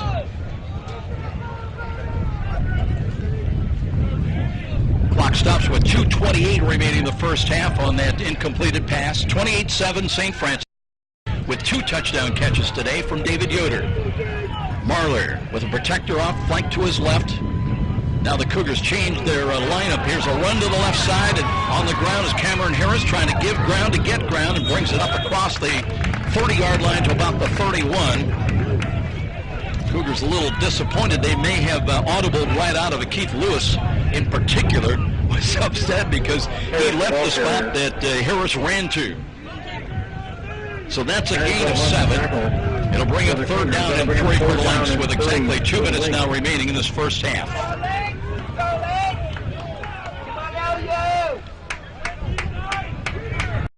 And Large is operated out of the shotgun formation today with 1 or 2 protectors in. He flanked either side, this time Harris to the right. They hand the ball to him. He's got running room again to the 35 up to the 40. He'll bring it to the 41-yard line, and it'll be a new set of downs for the Lynx. So Harris, very quick accelerating from the handoff, and just looks for where that little seam running availability is. Quindone has put it in for the stop. That's good for Lindenwood Lynx. And now the clock is the big factor. Lindenwood with 1 timeout remaining. The clock inside of 90 seconds. Time remaining half. Marler taking time, barking out the signals. Now he's got the snap. Wants to throw in the slot. Tip ball incomplete. McGrew had a chance on a tip ball. That one was in and out of the hands of Harris coming out of the backfield. So the incompletion stops the clock with 1:18 remaining. It'll be 2nd down and 10 with the ball at the 41-yard line. For the Lynx.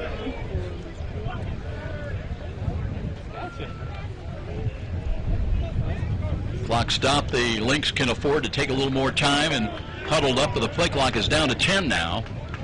And they've got 3 wide to the right side. Harris, they're going to keep him in to the left as a protector.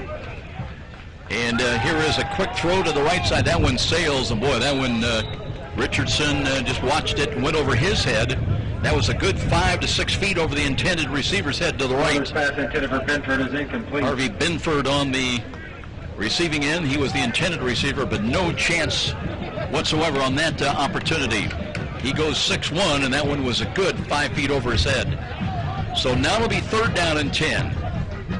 Lynx trying to get it just to the Cougar side of midfield at the 49-yard line on this 3rd down attempt. 3rd down and 10 with 1:50 clock. 2 wide either side of the field, and Marler looking to hand it all off, and here's a cutback to the right, and he'll get about half the necessary yardage to the 46. Cameron Harris again on the run. He has looked pretty good today so far in the first half at times. Marcus Neal on the tackle. St. Francis. Cougars going to take a timeout with 1:09 remaining. We'll keep things right here in a 28-7 ball game. As the Cougars trying to leave themselves a little time remaining, expecting the probability of a cavernous punt coming up here. Well, as we mentioned, the pairings come out tomorrow. The NAIA pairings around 2 o'clock. As far as the rankings, it's a 2-step process. The rankings first. Then, based on the rankings, the final pairings about somewhere between 4 and 5 o'clock. But the expectation is St. Francis will have a home game next Saturday at 12 noon at Darcy Stadium, high noon. And if you're looking ahead and thinking about tickets, once it's confirmed tomorrow, those playoff tickets will be available at any of the 4 Penn Station subway shops in Fort Wayne. And you can save a couple of bucks. They'll be $10 in advance of game day. Students, by the way, are $5. On game day, they'll be $12. But again, you'll have more instructions on the USF website beginning late tomorrow afternoon. Cavanis waiting at his own 35 to punt the ball away. Little motion behind the line of scrimmage. Here's the snap and running to the right, taking a look. And Cavanis does kick it high. Wind caught it a little bit. and it will go and kick. It does not go out of bounds, and it will bottle the Cougars up inside their own 20-yard line with exactly 1 minute time remaining in this first half. Maxwell. Looks like the Cougars will take over possession somewhere around their own 17, 18-yard line. 10 for the Cougars.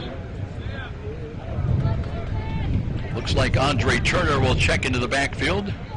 Yoder having late instructions near side from Al Harrence and Coach Kevin Donnelly. And he'll come out. He's played all the way so far here today at quarterback. He's thrown a couple of touchdown tosses, 2 of them to Colin Hariff. They've got a one-back look, and Yoder out of the pistol setup. Waiting, wants to throw. Gives ground, looks, throws, sets his feet, throws the left. He's got a first down catch. That was Aaron Knight to a little down-and-out pattern just beyond the first down stick. That took about 5 seconds off the clock. And very quickly improving field position now. St. Francis with a first down. And they'll have it up across their 27-yard line. Yoder again operating from the left side hash mark. Lynx show blitz up the middle. Yoder rolls that way to his offensive right side, and Coleman couldn't handle it. Little sailing pass that he tried to grab around his knees, but he was going to go out of bounds and really did not have a chance to secure the football. So that takes the clock down to 49.6 seconds remaining. Cameron Smith in is one of the wideouts this series as well. USF at their own 27-yard line, leading it here late in the first half, 28-7. They'll mark the ball at the left side hash mark once again. 2 wide to the right for Yoder. Has the snap on the draw, hands it off, and nothing there. That'll be a loss as they were coming through right the middle. And that was Andre Turner as the running back, as the lone, the one back.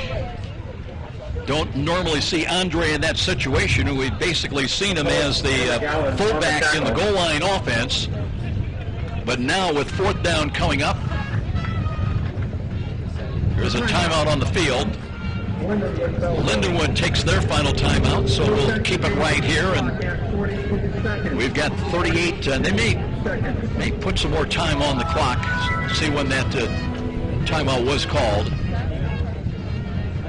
Thought I heard Jim Johnson saying something about adding 3 or 4 seconds. They do. They bring it up to 42 seconds remaining here in late in this first half. Other games today in the regular season finale: Taylor home taking on Olivet Nazarene, St. X on the road in Chicago playing Robert Morris, Iowa Wesleyan on the road in Michigan in Ann Arbor against Concordia. And a couple of games of note in the Midwest League. Playoff ramifications on the line when USF Illinois tangles at St. Ambrose and William Penn host Grandview's Vikings. Carmen in to kick the ball away, waits just in 10. Carmen hoping he gets a good boost from the wind now. And this 20-mile-an-hour wind. Kick is on the way, and he drives it. That backpedaling, it'll be caught and fumbled inside the 15-yard line, but a return, 20-25, left side, and just short of the 30-yard line with 29 seconds remaining is where the Lynx will go back on offense. Derek Williams on the return and dodged a big-time bullet when that deep kick by Carmen caught him a little bit by surprise, but he recovered and runs it back with decent field position, considering all, to the 29. Matt Marler started today at quarterback for Lindenwood Belleville and has gone all the way today at quarterback. We'll see what his numbers look like at halftime, and we'll take a look at all the numbers. Of course, the one that counts the most, Cougars really been in the playoffs effectively when you consider it for the last month or so, and of course, with that Murderers Row series of 3 games, 2 against back-to-back number 1 ranked teams and then a number 5 ranked team, and they won 2 of 3 to stay alive in the playoffs, and now trying the regular season, trying to get their 4th win in a row. Empty backfield for Marler, looks to screen quickly to the right. He's got a catch, but again is only up to about the 30-yard line, and they're out of timeouts. So the clock, a big factor now with 17 seconds remaining and running. Marler's pass is complete. Is on the tackle. Final 10 seconds. Marler, hurry up offense now, going no huddle. Backfield, bunch line up to the right, the short side. With 2 seconds, will they get the play off? And they won't, as that will end the first half. So it'll be a 28-7 halftime lead for the 6th-ranked University of St. Francis Cougars, looking to go 8-2 in this regular season, fouling in the road. We'll take a timeout, and we'll be back with a look at our halftime numbers and all the scoring. This is Cougar Football and Redeemer Radio, Catholic Radio, AM 1450. Okay, boys. Why don't you run 2:30s, Robert?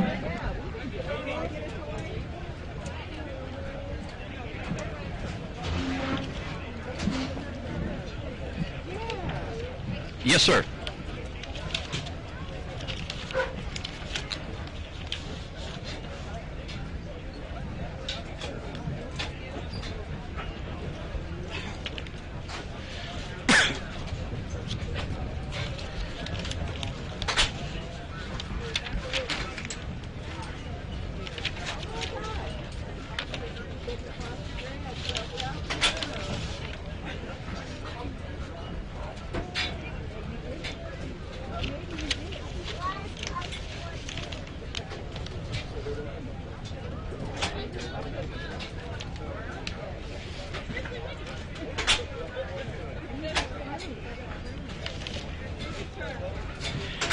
Well, just Joe today on the road here in this regular season finale, joined by Lou Velocity, a former schoolmate out of Bayshore, New York, many, many years ago. And well, I don't even want to tell people how long. It goes back to, what, 64, 65? 66, and then Hartford City for 67. So I had an Indiana year there. It was one of the best years of my life there. But now going on in St. Louis and real estate attorney, is that? Right, that's correct, yeah. Working in Clayton as a practitioner. And, how's the economy been treating you the last couple of years? Very tough. It was a tough 4 years, but things are improving. It's coming back. It's very, we can feel it, vibrations, so we're very confident about the future here. So. Well, it's great to see you again. I know we had a chance to visit in July for kind of a reunion, and great to see you here today. And well, the good Lord has blessed us with bright sunshine and just like, well, June temperatures almost. That's right. I thought I'd have all my winter finest on when you came down here and told me about it. But well, Lou Velocity, great to have you joining us here today for this regular season Cougar finale on the road. Let's take a look at the individual scoring, the line score in the ball game. St. Francis has put 2 touchdowns on the board in each of the first 2 quarters. They took a 14-7 lead at the end of the first quarter and outscored Lindenwood Belleville in the second quarter 14-0. Cougars won the toss. They took the football, and they put points on the board on an Andre Turner 3-yard touchdown run. Turner into the end zone at the 10:27 mark. Emerson Eber knocking through the extra point as St. Francis took that opening drive and got it into the end zone. And that was a 14-play, 65-yard drive by St. Francis, and up 7-0 early in the ball game. And then after a punt, a fumble on the punt by Lindenwood, recovered by Keith Lewis at the 27-yard line of the Lynx, and then led to an 8-yard touchdown run by Antoine Campbell, his 10th rushing touchdown of the season. Time to score at 5:21. So Campbell into the end zone. The Cougars had scored in the first quarter on a pair of rushing touchdowns. Eber with the extra point conversions, and they led it at 14-0. After a 4th down stop, though, against St. Francis, Lynx took over at the Cougar 41-yard line, and a couple of plays later, Cameron Harris scampered 27 yards to pay dirt at the 13-second mark. That was early in the second quarter at just over 13 minutes time remaining in the second quarter. They got the extra point conversion by Zach Morris to cut the Cougar lead in half at 14-7. But after that, it was all St. Francis. Yoder on a 27-yard touchdown pass to Colin Harrop at the 11:40 mark. Cougars with a quick strike into the end zone, and they upped their lead to 21-7. Then after another fourth down stop, Cougars took over at their own 24-yard line, and that would lead to an ensuing drive and a 4-yard touchdown pass to Colin Harrop from Yoder. Harrop roaming the baseline, buying time, and at the 2:36 mark, Yoder found him, just floated the ball into his hands on a crossing pattern along the end line. 4 yards on the touchdown toss. Eber 4 for 4 on extra points, and a lead here at halftime at 28-7 for the University of St. Francis Cougars. Some of the other things going on today. Tell you what, we're going to take a quick 60-second timeout. We'll be back with more of our halftime presentation. 6th-ranked Cougars on the road in the lead, 28-7 here at the half. And this is Cougar football on Redeemer Radio, Catholic Radio, AM 1450.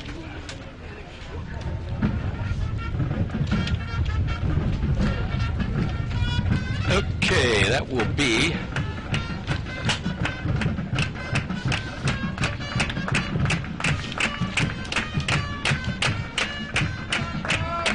got too much paper.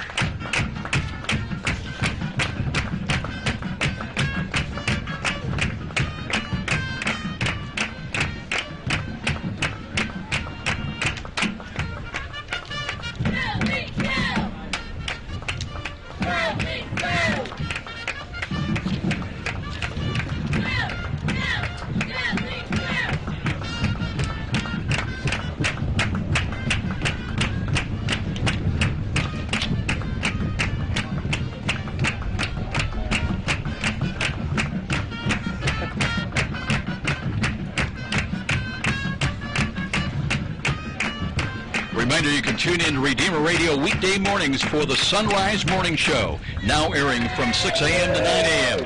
Hear news, all from a Catholic perspective, along with local area weather twice an hour.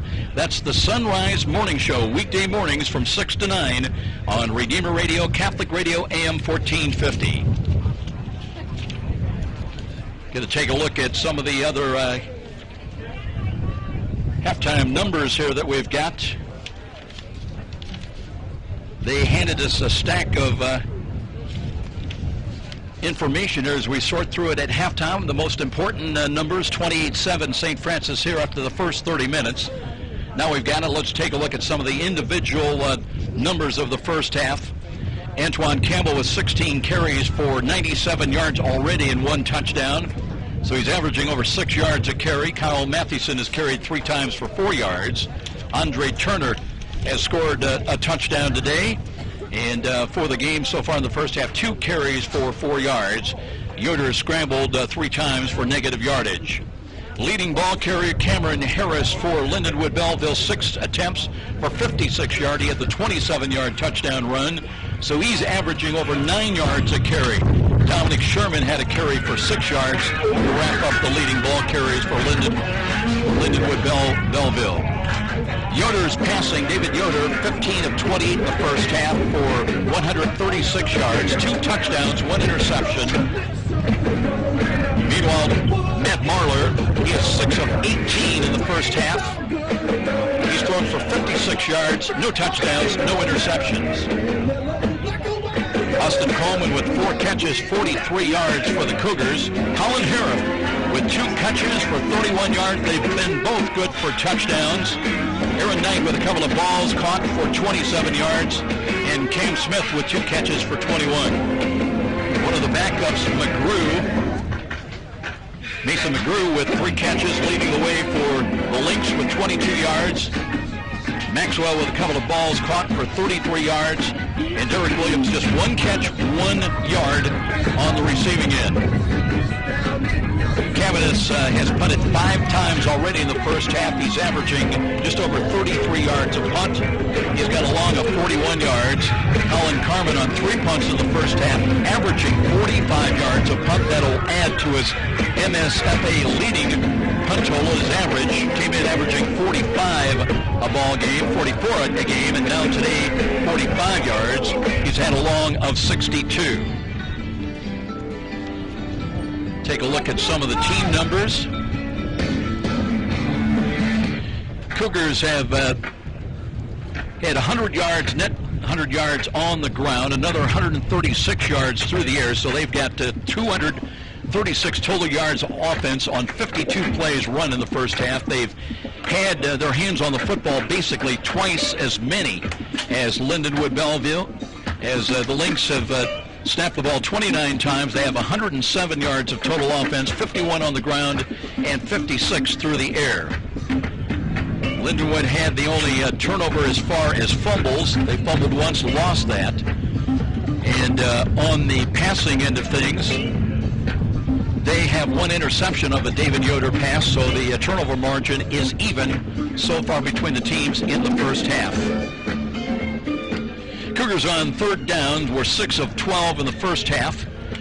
They also converted half of their fourth down conversion tries. They were 2 of 3 in that department. As far as Lindenwood, they were 2 of 8 in third down situations. They were 0 for 1 in fourth down calls. Remember, they came in averaging on third downs just 35% on the year, and were just 15% on 2 of 13 conversions 2 weeks ago here in this field against Valley City State of North Dakota. As far as sacks in the ball game, none have been recorded so far by either team here in the first half. 28-7 Cougars in the lead here at halftime. Bill Scott is with us today on the road, and he'll be down looking to check in with Coach Kevin Downley and get his observations of this first half, the first 30 minutes in this 28-7 lead by St. Francis on this regular season finale Saturday. We'll be back with more of our halftime presentation. This is Cougar Football on Redeemer Radio, Catholic Radio, AM 1450.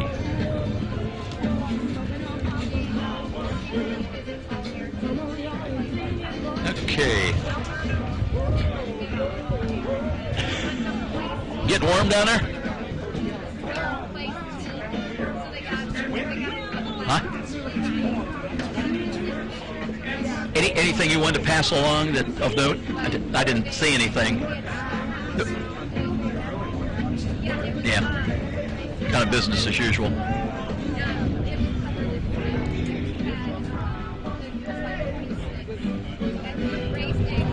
Okay, we'll save that final 30. We still got 13 minutes here.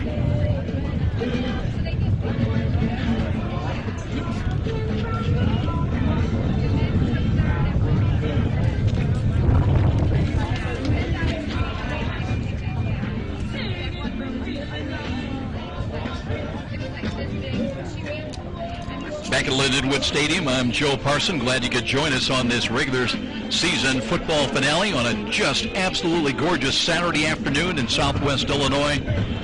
Probably up around 73, 74 degrees. They told us game time temperature at 71. And the big factor has been the wind so far in the first half. Bill, if you've got your microphone handy here, we'll bring in Bill Scott. And know you've had the opportunity roaming on the sidelines today, but we've had a couple of gusts that have come up periodically and have just blown us, a lot of our material, our paperwork that we work with. But it seems like, I don't know if you've noticed how it has or has not affected the teams depending on whether you're moving left to right or right to left with the wind, but at times passes sail and at times they seem to just get knocked down. I think on those out routes, those short out routes, I think that's when that wind has an effect on those. It tends to either get under them and have them sail or knock them down, but the receivers don't have much of a shot at them either way. I know the Cougars really did not have much of an opportunity. You stayed an hour away last night, so you didn't get a walkthrough on this field yesterday. Did you get any comments about any change as far as perception when you're, because everybody's used to seeing a green field and now you're looking at red and silver basically. I think, Joe, by the time they got warmed up and ran some plays on it and all the pregame stuff they go through, I don't think by the game time it really had an impact. I'm sure, like myself, when you first see it, it's like, oh, this is really different.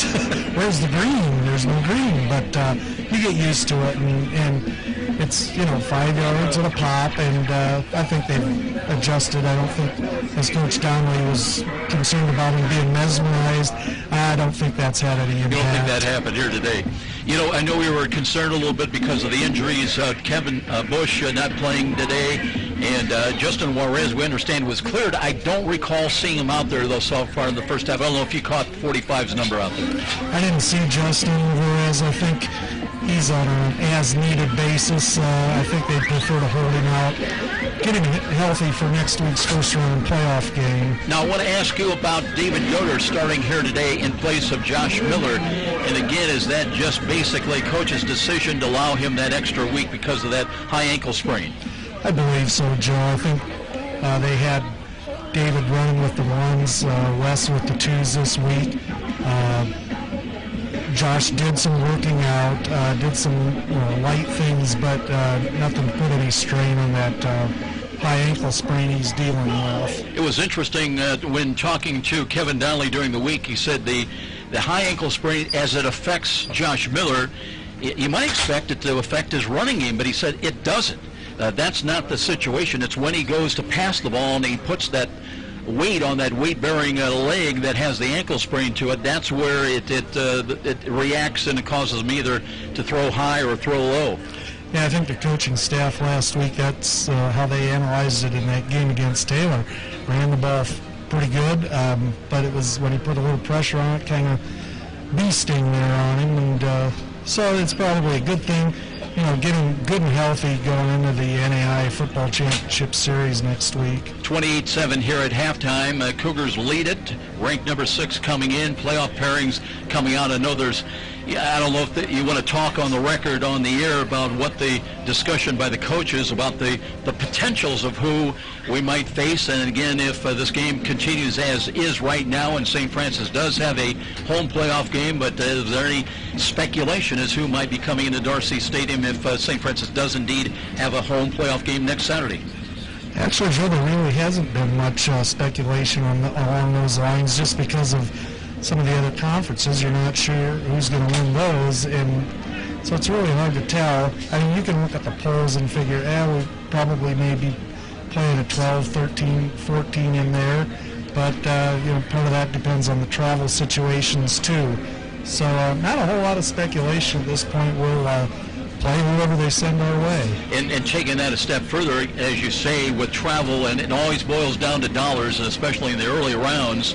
And one of the complications is you've got, 3 of the top-ranked teams are from the Mid-East League. So who do they play? And then Georgetown is in our geographic area, and they're ranked number 1 now. Yeah, so they're not going to pair any of those teams up in the first round. Somebody's making a trip. It'd be kind of like Snyder playing Homestead in the first round of the 5A sectional championship game. I think that happened.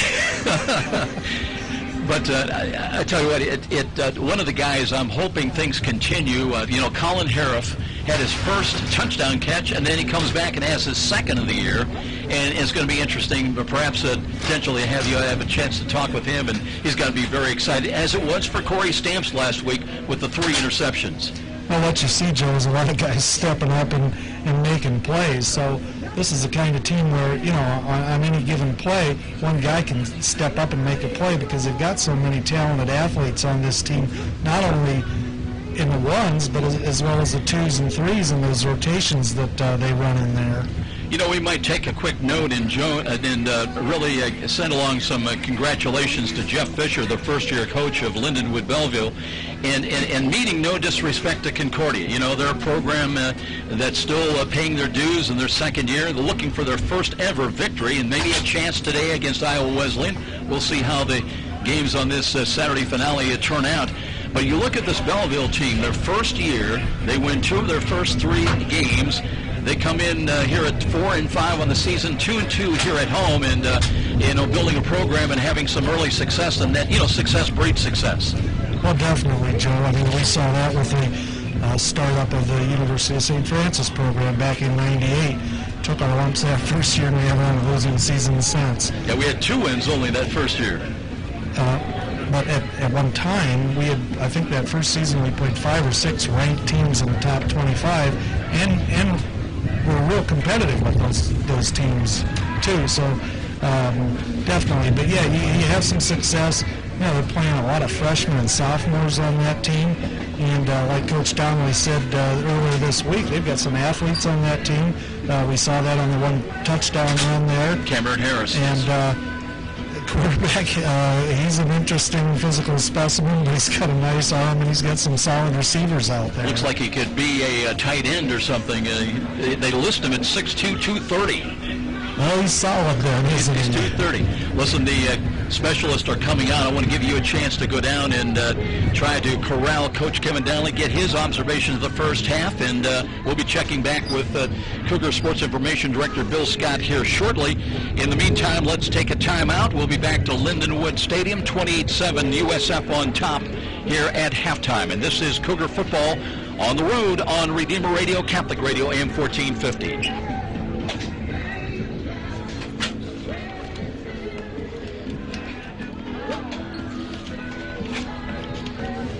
See, do we have any more live reads?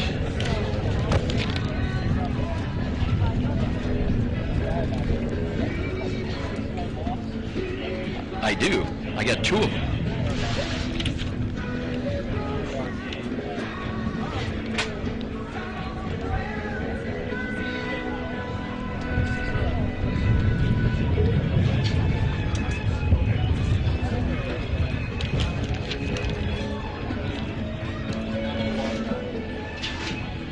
This game is, by the way, brought to you by Cedar Creek Carryout in Grable and Cedar Creek Beverage in Leo, where you can find quick, small-town service for your USF football refreshment supplies. Kick off your good time with Cedar Creek Carryout or Cedar Creek Beverage.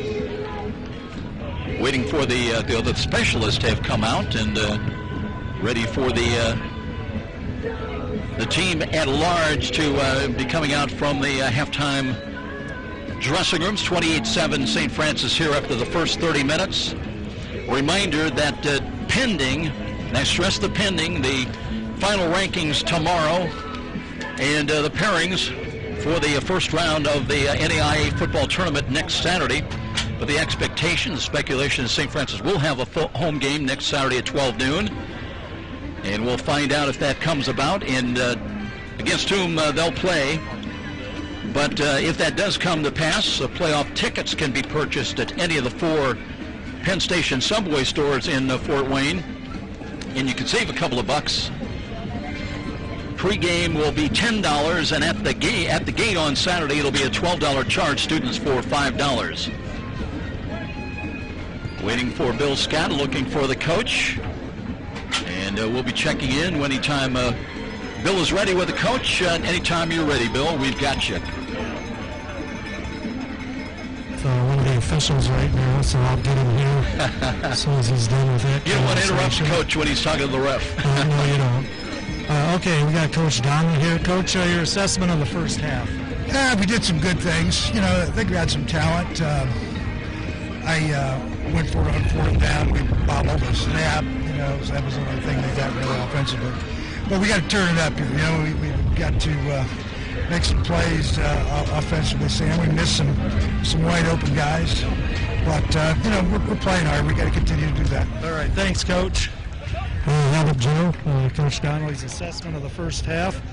Cougars up 28-7 going into the final 30 minutes of the regular season here. You know, Bill, we enjoyed having you up in the booth here, but you know what we missed? We didn't give you the opportunity to go down to the locker room, and sometimes you can find out what's really going on because the coaches are brutally honest with the players. Well, I'm sure Coach was a little bit disappointed at times with the intensity of play. He kind of touched on that as he talked to us here. So I'm sure there was a little fire and brimstone in his speech at halftime, and so looking for the Cougars to turn it up a notch here in the second half, you know, and finish strong here with the playoffs in mind next week. Well, that's a great observation because here you're trying to have your final tune-up because it gets real next Saturday, and a loss, and you are done for the year. And there were some missed tackles, and credit to Lindenwood with some talent, particularly Cameron Harris running very well, breaking tackles. But we'll be back with the start of the second half. We're going to keep things right here and remind everybody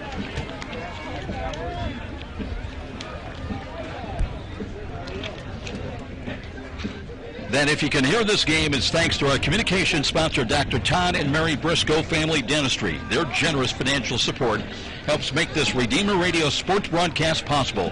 Need emergency dental care? Be sure to call Dr. Briscoe at 260-486-9950. That's 260-486-9950. Bright sunshine bathing the fans here. The seating here at Lindenwood Stadium in Belleville, Illinois, is all on one side. We're facing the west, so we've got the sun. That's the worst thing, Lou Vlasny, that we can complain about. We've got to look into bright sunshine. But right. We'll take the 72 degrees, 73 degrees. That's the bonus. Well, it's been a good, eventful first half. Cougars always like to get going steadily and quickly out of the chute. And they had a 60-plus yard series to start the ball game. They took the opening kickoff. Now it'll be Lindenwood to have a chance to start this second half with the football received. And we'll see how the second 30 minutes fares for the teams. 28-7. St. Francis will kick off left to right. They'll have the wind behind them for this second half opening kickoff. Colin Carman will tee it up at his own 35-yard line. Expecting to see Derek Williams back in kick return. He started the day with 7 kickoff returns, averaging just under 21 yards a return. He's had a long this year of 27. And Willie Maxwell back there as well. And just about ready to get this second half underway. Cougars will bus home to Fort Wayne after the ball game. And then they get ready for, the ball blew off the tee. So once again, Colin Carman will need a little assist from one of his buddies to hold it firm for the kickoff. Looks like it'll be Keith Lewis. Maybe not. He's going to try to anticipate and before the next gust of wind catches the football. He's ready and approaches, right-footed kick, driving into the side and into the end zone. That's fumbled, and it'll be out of the field of play. So the Lynx will start 1st and 10. Well, as we mentioned, actually the Cougar football players are lined up right beneath us, about 15 feet away. So we can catch a lot of the comments and certainly have a better view than anywhere we have during the regular season. It'll be 1st and 10 for Lindenwood. They open up at their own 25-yard line. Looks like Dominic Sherman checks into the backfield to start this second half. Matt Marler remains at quarterback. And they're going to work with an I. Cameron Harris is the up back in the I formation. So basically, they're 2 running backs, and Marler, the 230-pound freshman, looking to hand it off and wants to throw off play action. Throws over the middle and looking, and that ball was nearly intercepted. In and out of the hands of Alan Richardson. And Keith Lewis was rotating back. He had a shot on the deflected ball as well, but incomplete. Marler's pass intended for Maxwell is incomplete. So Marler was trying to go vertical and go deep on the first snap from scrimmage to begin the second half, but it falls incomplete.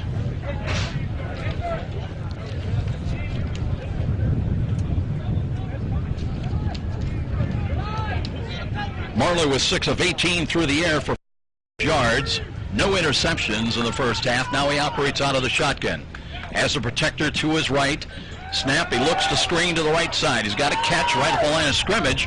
And they'll run upfield short of the first down across the 30. That'll be a gain up to about the 32-yard line. Marler's pass complete to Benford. Harvey Benford again on the receiving end. He's been the intended receiver on a number of occasions in this first half. 33-yard line. It'll be 3rd down and 3 to the link. That's his first catch of the day, though. So 3rd down and 3. Trying to get the ball up to the 35-yard line. They were 2 of 8 only in the first half, Lindenwood was. Out of the gun again. They'll run the ball. And boy, and then raking out of the tackles. The Cougars had him. Ball pops free. Scrabble for it. St. Francis thinks they've got it.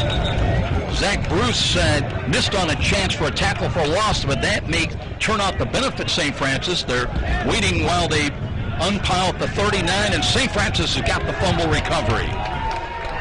Getting up off the bottom of the pile is Keith Lewis. And I believe, Bill Scott, I don't know if you've got your ears on, but if you do, I believe Lewis is going to be credited with that fumble recovery. For the win at 139-yard line. Cougars will take over the football, though. They've got the first break of the second half, and they've got it at the 39-yard line.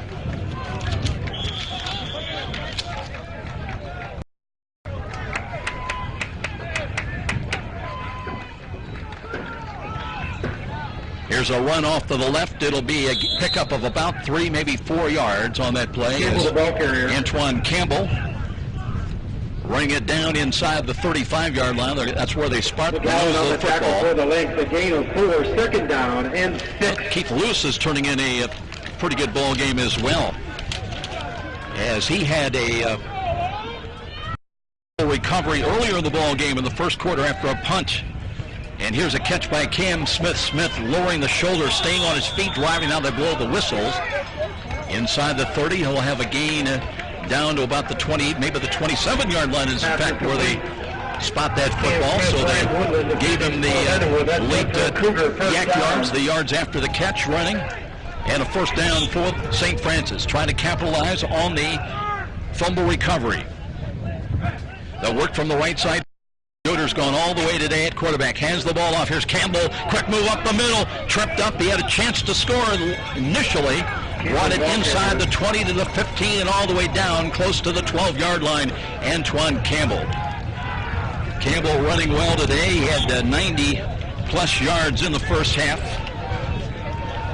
Check those numbers again as soon as we get a chance. He had 97 yards on 16 carries in the first half. And on first and goal, they give it off to Campbell again. Backpedals inside the 10.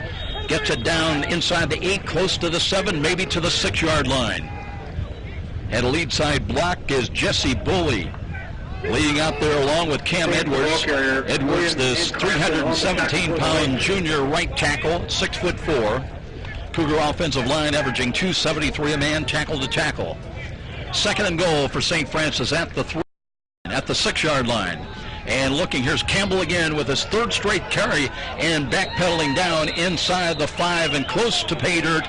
He'll be down to the 1-yard line. It'll be first and goal. So Campbell running hard here today in this series. Now they're going to bring in Seth Stewart along with Andre Turner in the goal line offense. That'll bring in Clayton Smith as a tight end. He'll be tight to the left side as well. First and goal. USF looking for their possible third rushing touchdown of the ball game. 2 by air, 2 by land today. Yoder under center. And looking, and here's the give off to the right. Campbell is stacked up, tries to backpedal to the goal line, did not break the plane of the goal. It'll be second and goal from still the 1-yard line. Really no gain that time. Good defensive surge. Laharchek, the defensive end, 200-pound freshman defensive end, in on the stop. Now they'll operate out of the straight eye. The up back is Andre Turner. Campbell is the tailback, and they'll give it to him, and again they deny him the end zone.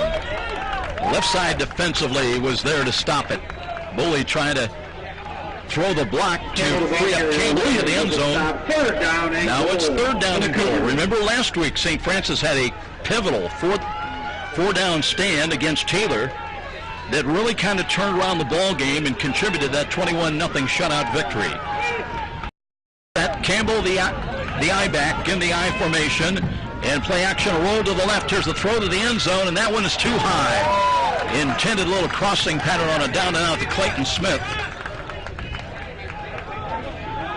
Yoder just tried to float the ball in there to the left corner.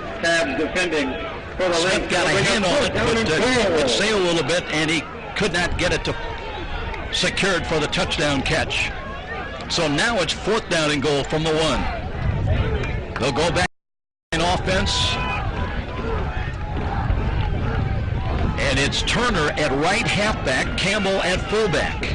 And Yoder under center, ready to take the snap. Looks to Campbell. Campbell picking his way and into the end zone. We just had to basically lean across. It's one Campbell. And a 1-yard touchdown run. Cougars on the board again. Touchdown USF at the 11:09 mark. So the fumble recovery by Lewis leads to points on the board. A 1-yard touchdown run by Antoine Campbell, his second touchdown run of the game. And Eber, who is 4 for 4 today on extra points, trying to make it 5 for 5. This one sailing a little bit to the right, but he got enough of it between the uprights. It's good, and a timeout here at Lindenwood Stadium, 35-7 USF. This is Cougar Football on Redeemer Radio, Catholic Radio, AM 1450. Coming with the hole, and Eber with the kick. It is good. Our score, St. Francis 35, Lindenwood 7.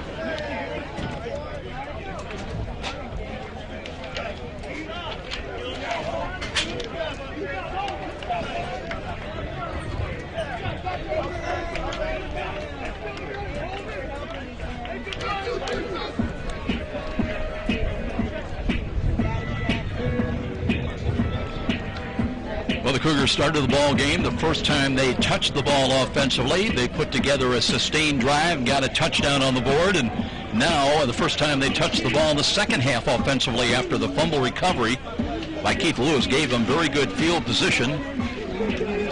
And they get it into the end zone and add to their lead to now take it to 35-7. Colin Carmen ready to put the foot into the ball and drives it high, end over end, and no chance whatsoever. Tell you what, if they counted it, he might have had a chance for a field goal. It was that far to going over the crossbar. So that's a 65-yard kickoff. Well, about 63 yards because he was about 2 yards short. But it'll come out to the 25-yard line, 1st and 10. Bill, I don't know if you had a chance. We thought it was Keith Lewis that came up with that fumble recovery for St. Francis that really allowed them to go and put points on the board. Well, that's what it looked like to me, Joe, but just a nice play. Keith putting together a pretty good game defensively. Yeah, he had the punt fumble earlier that set up a touchdown, so he's had 2 of his turnovers that did have led to points on the board. Another chance for the Lynx. They work from right to left against the wind here in the third quarter. 11:09 remaining in this third quarter. Marler out of the gun. Looking, hands it off, and they'll run it left side. And Cougars now have, and they're attacking it. You can tell there's a little bit more intensity that Coach Kevin Donnelly was looking for. Lewis came in there late and finished off the play. It'll be a short gain of about 1.5 yards.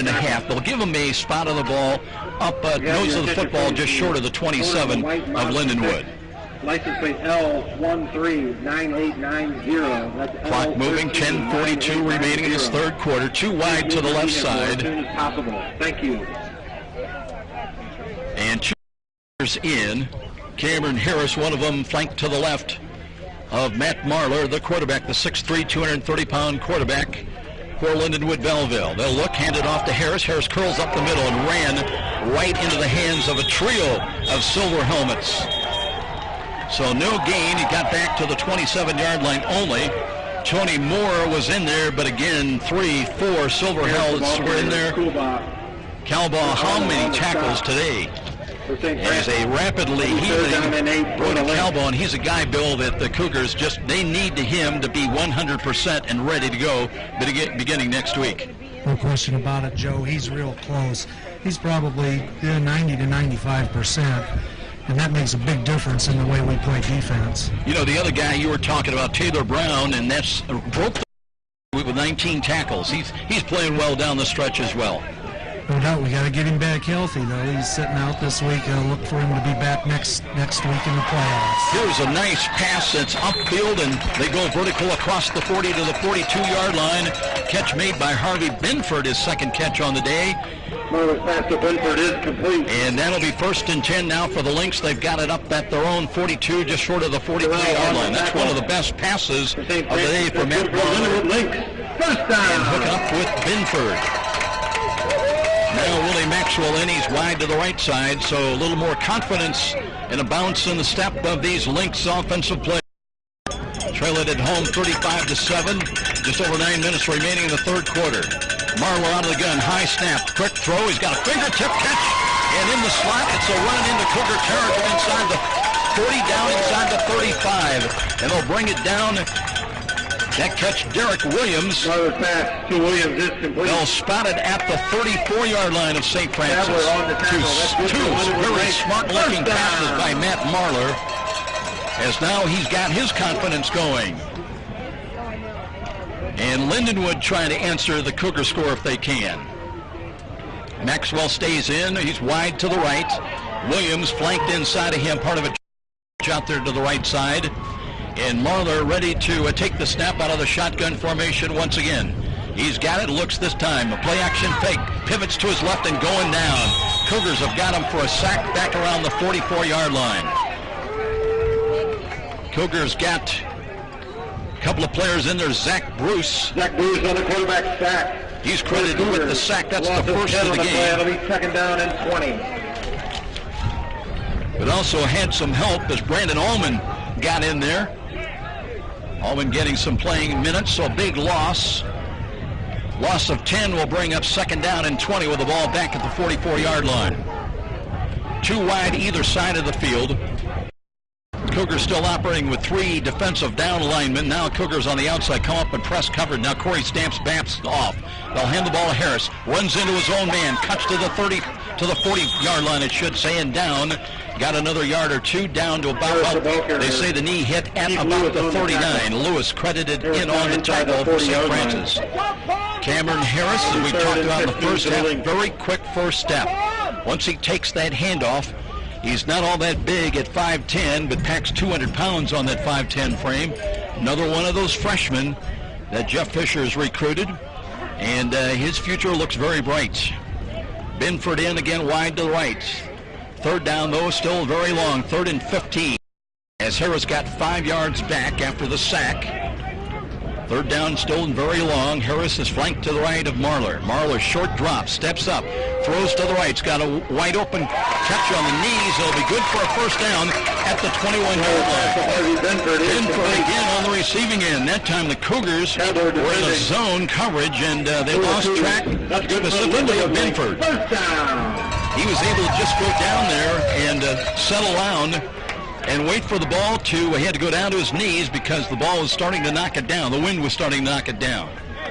1st and 10, though, for the Lynx. They've got it at the Cougar 21-yard line. Side hash mark is where they go to work. Marler sets it up again out of the shotgun formation. Play clock at 7. Waiting, he's got the snap, looks to his left, throws the ball, sailing ball again, and it is incomplete. Nobody home that time. Cale Tabler had the coverage. That might have been a throwaway by Marlin. Stamps was also in the vicinity with the help coverage. Looking that time for Mason McGrew, but no chance on that one. Well wide and well high. Stops the clock with 6:30 remaining in this third quarter. They'll keep Harris in as the protector, the running back to the right of Matt Marler.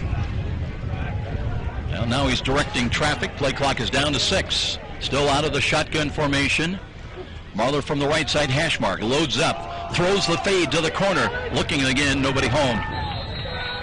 And was that ball caught? I think it was caught. Interception. I thought it was hitting the turf. And let's see if that was Alan Richardson or Cale Tabler with the interception. We'll check in with Bill Scott when we get a chance. The Cougars have got the ball. Lynx pass is intercepted by Alan Richardson in the end zone. Alan Richardson in the end zone is credited with the interception. So the first of the day, and St. Francis will take over the football 1st and 10 at the Cougar 20-yard line.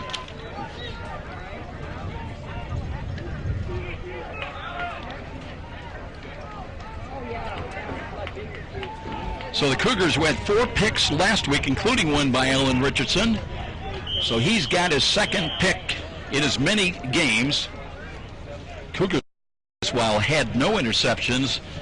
I mean, they were on the hold for a long while. But back now, here's a stretch handoff to the right. Mathewson banged hard, short of the 25. See if his momentum carried forward. Hit right about the 23, 24-yard line. And they'll spot that ball just short of the 25-yard line. Tackle for the length. Wes Hunsucker now is in at quarterback this series for St. Francis after the interception by Richardson. So the clock moves inside of 6 minutes. Yoder went the bulk of this game. In the fourth quarter, Wes Hunsucker, who's 10 of 12 through the air for 221 yards. 1 touchdown, 1 interception. Play action fake. Hunsucker, the throw over the middle, is looking for Knight and overshoots him inside the 40-yard line. Converging double coverage for the Lynx. As the coverage, Christian Cavanis was back there with help from Ryan Woodland. Hunsucker's pass is incomplete. Hunsucker trying to play with the wind behind him, left to right. Trying to deaden that throw a little bit, but it just has a tendency with 20, 30-mile-an-hour gusts to sail a little bit. Second down and 10. Clock stopped on the incompleted pass with 5:42 remaining in the third quarter. Mathewson is the running back lined up behind Hunsucker. Long count from the line of scrimmage. Now he takes the snap, looks over the middle, and throws in traffic incomplete, in and out of the hands. That was Colin Harriff, the intended receiver, up around the 37. Hunsucker's pass to Harriff is incomplete. Beverly defending for the Lynx. So they'll bring up fourth down and 5, and St. Francis will call on Colin Carmen to kick the ball away. Average 45 yards a punt in the first half, and he'll wait for the snap inside the Cougar 15 at about the 11.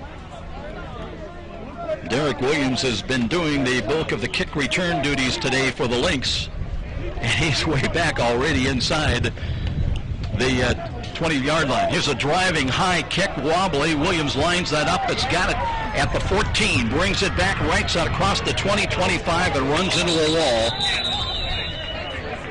Right about the 23-yard line is where they're going to spot the ball. First and 10 for Lindenwood.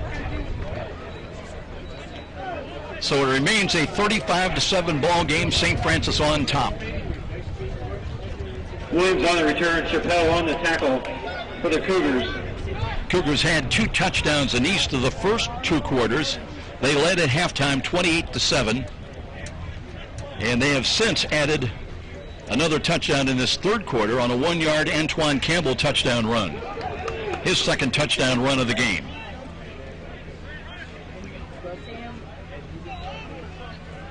Matt Marler has operated at quarterback all the way so far today. Trey Phipps, I should say, another freshman, played at quarterback 2 weeks ago in the loss here, 27-0 to Valley City State. Marler checking off of the line of scrimmage, first and 10. Play clock is down to 5, wants to throw. Looks to his right, throws on the run and missed. Little sideline pattern that time for Harris coming out of the backfield. Marler's pass intended for Harris is incomplete. Trying to line him up in space and one-on-one against one of the linebackers. Incomplete pass.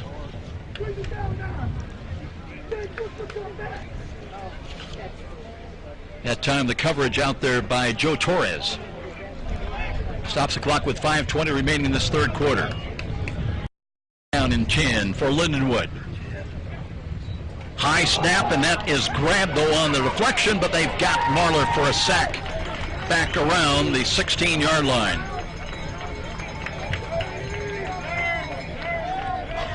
Coming through there, that was Jake Allen that gets Jake Allen with the quarterback sack for the Cougars. Cougars have had a couple of sacks now in the second half. So Allen with the sack. Joey Donaco now checks in for St. Francis, right defensive end. You got Rex Drabenstadt on the nose, and Allen at left defensive end. Francis. Marler after the loss. It'll be third down and 20 from the 16-yard line.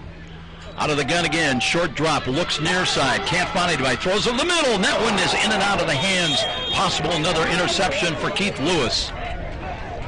Well, that one hit off the shoulder pad. It was well off the target, the intended receiver over the middle.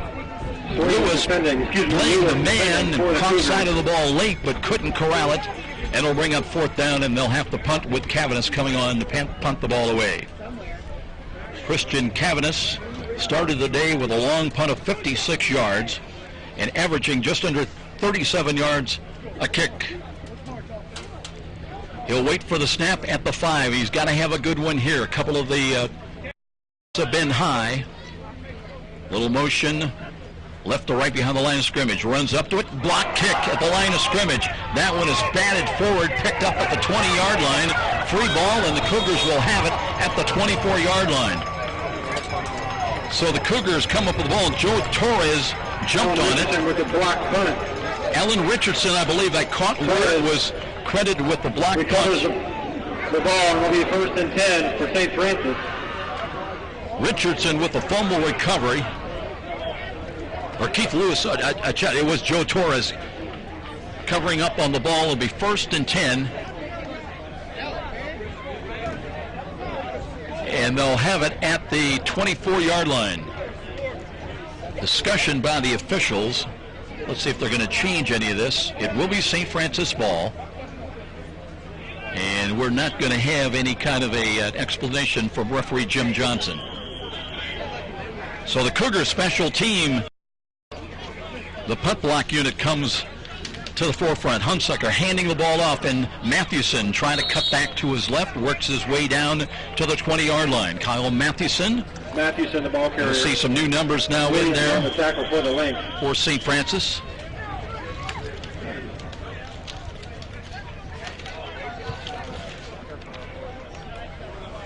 Dustin Underwood has checked in, one of the up front people. Bryce Darling stays in there at center. Cam Edwards at right tackle. And they're going to bring in, let's see, who else? Changes as well. Matt Knoll has come in as a wide out. To the right side. Empty backfield for Wes Hunsucker at quarterback. 2nd down and 7. As Hunsucker looks right, checks off, a lot of time in the pocket, now throws to the corners, got a wide open, and the battle for the ball falls incomplete. Ball hung up a little bit, looking for Ray Beverly Jr., but the ball hung up, and that allowed the defense to converge and contest it. It falls incomplete, and now it'll be 3rd down and 7. 3rd down and 6. Aaron Knight will check back in. Nathan Scully comes in as well. Cougars working from the 20-yard line now. They can pick up a 1st down at about the 14-yard line. Empty backfield once again for Hunsucker. Keem Kelso up in the slot to the right side as Hunsucker out of the pocket. Looks left, nothing there. Checks off, got a comeback catch at the 15-yard line by Knight. Knight started down the right sidelines and worked back to the middle of the field to help out. Hunsucker's got the catch. He is going to be short of the 1st down stick by about, well, from here it looks about a yard, or is it? No, he did have enough yardage. They gave him credit for the forward progress, and it'll be 1st and 10 from the 14-yard line. Cougars on the road. They lead it 35-7 and driving for more with 3:30 remaining in this 3rd quarter. The reception is good for a 1st down. Cougars. Scully wide to the left, up in the slot. The left side is Brent. 2 wide to the right, including Seth Stewart. Running back is Kyle Mathewson. Lynx defensively cheating up the middle, showing blitz. They'll hand to Mathewson. Finds a seam, bangs his way down to the 10, and carries tacklers for a couple of more yards down close to the 8. Mathewson, the ball carrier. McCullough on the tackle. They're going to move the ball back to the 9, saying that's where the knee hit. Betcher and Knoll now will come back into the ball game, but Mathewson runs for 6. Clock inside of 3 minutes now. Lead in this 3rd quarter. It was a 28-0 Cougar lead at halftime. 1 touchdown in the 3rd quarter, threatening to add more here in the late going of this 3rd quarter. Hunsucker looking on the handoff, gives to Mathewson as he tries to curl up the middle, trying to work his way to the 6 and knock down right there. Mathewson, the ball carrier. Cougars keeping it on the ground. They'll have 3rd down and, well, a couple. Let's call it a short 3. Nose of the football just outside the Lindenwood 6-yard line. Let's see if they go to Mathewson again. And now they're going to bring Denzel Pierce in the goal line set. And they kind of run into one another as Mathewson finally took control of the handoff and nudges inside the 5, close to the 4-yard line. Don't know if that's enough. Pierce came in with 13 carries, 104 yards. Mathewson, the ball carrier, Sheehan and Crafton in on the tackle. They're going to be short by the length of the football, maybe close enough for Jim Johnson to take a look. He does call an official's timeout. So they'll bring out the chains down below. Bill Scott, I don't know if you're down there anywhere, but if you're in proximity, you might have a better shot to see how this measurement by the officials. I am down here, Joe. I'll go get over there and take a look and see what's going on. Bringing the chains out right now, stretching them out. I think we got it. When I stretch it, nope. Oh, it's close. Couple inches? 3 inches, yeah. So about the size of a cell phone. So on 4th down, the Cougars will go for it, needing just inches to convert. They've got it at the 4-yard line. Well, Lindenwood at home on their final game of the season. 2-2 here in the regular season with the 97 seconds remaining in the third quarter. They'd love to keep the Cougars out of the on downs with another chance to add points. Goal line offense in with Pierce and Mathewson, the running backs. Hunsucker in at quarterback under center, ready to take the snap from Darling. Hands, and boy, second effort, I think they've got it. Boy, and that is only because of second effort. Let's see where they mark the ball. No, they didn't even bother. They fail on 4th down. No measurement necessary, says the referee. And on downs, Lindenwood has held. I thought second effort. They must have blown the whistle. It was Denzel Pierce who... No gain on the play. It's a turnover on downs. So Lindenwood, well, it's good news, bad news. It'll be 1st and 10. They'll have the ball. They hold St. Francis out. They'll have the ball at their own 5-yard line. It was that bang play. Pierce was definitely hit behind the line of scrimmage, but then spun and dove forward, but I don't know, they may have blown a quick whistle on that and rolled the play over at the 5. At one way, it's going to be Lindenwood with the ball back at the Lynx 5-yard line. It's Marler. High snap, and that's through the end zone, and that's a safety. Well, that's the easiest way you're ever going to get 2 points on the board. So on the bad snap, that's the second or third time today. And a lot of the Lindenwood crowd not happy about that. But a bad snap, it'll be a safety on the play. Our score, St. Francis 37, Lindenwood 7. So the time of that score, 1:20 remaining in the third quarter. And the Cougars, the hard way, get points on the board, and they'll take a 37-7 lead. Well, if you can hear this game, it's thanks to our communication sponsor, Dr. Todd and Mary Briscoe Family Dentistry. Their generous financial support helps make this Redeemer Radio sports broadcast possible. If you need emergency dental care, be sure to call Dr. Briscoe at 260-486-9950. That's 260-486-9950. So St. Francis will get the football back now. Still a minute 20 remaining in this third quarter. It'll be teed up at the 20-yard line, or it should be an option for Lindenwood, either a free kick or place kick from the 20. St. Francis is going to come out of this with very good field position. They have Akeem Kelsaw and Austin Coleman back deep in kick return at the St. Francis 25-yard line. So far, Lindenwood has opted not to try to kick it deep to Austin Coleman, and probably with very good reason, as he leads all of the conference in kick returns. He's had 2 touchdowns this year on kick returns, including a 100-yarder. So the Lynx will go with the place kick. And it'll be a low line drive kick again. It'll come through, be picked up by Coleman at the 31. Runs to the 35-40. Trying to get to the sideline. Gray steps out of a tackle. He's got a chance inside the 30. Inside the 20-yard line. And finally they catch up to him inside the 20 down around the 17-yard line. Austin Coleman that close to his third kick return touchdown of the year. Here he's on the tackle for Lindenwood. Bill, I don't know if you got your ears on. I know you had to have some excitement down there because, correct me, but I think that would have been the record, wouldn't it, if he could have got it into the end zone? Yes, Joe, that would have been number 8, and he was so close to breaking it. If he could have got a little more inside of the sidelines there, I know he would have done it. Now they're going to say that he stepped out of bounds at the 33-yard line, so it will be 1st and 10 for the Cougars. And now we've got a lot of new numbers in there. Still a minute 12 in this third quarter. It is a 37-7 lead for the Cougars, ranked number 6 in the nation. Coming in, Wes Hunsaker, the second quarterback used on the day. Here's a screen pass intended for Mathewson. But Lou Velocity, he's looking like we are, right into that teeth of that sun out of the west. And Kyle, he couldn't find it. It was blinded by that one. It was a big beach ball somewhere in that big sunset. Incomplete pass, stops the clock with 1:07. So it'll be 2nd and 10.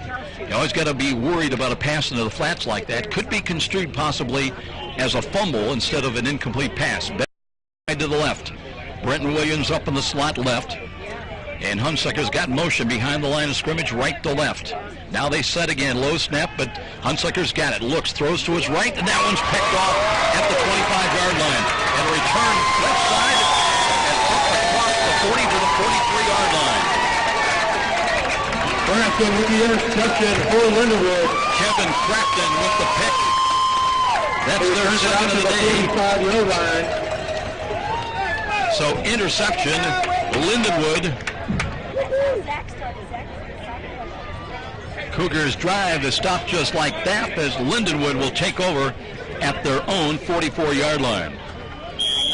Well, it looked good all the way until Crafton stepped inside and jumped the route and picked that pass off. And 1st and 10, Lindenwood's got the ball just short of their own 45-yard line. Clock shows 58 seconds remaining late here in this third quarter. We've not had a lot of scoring other than the safety.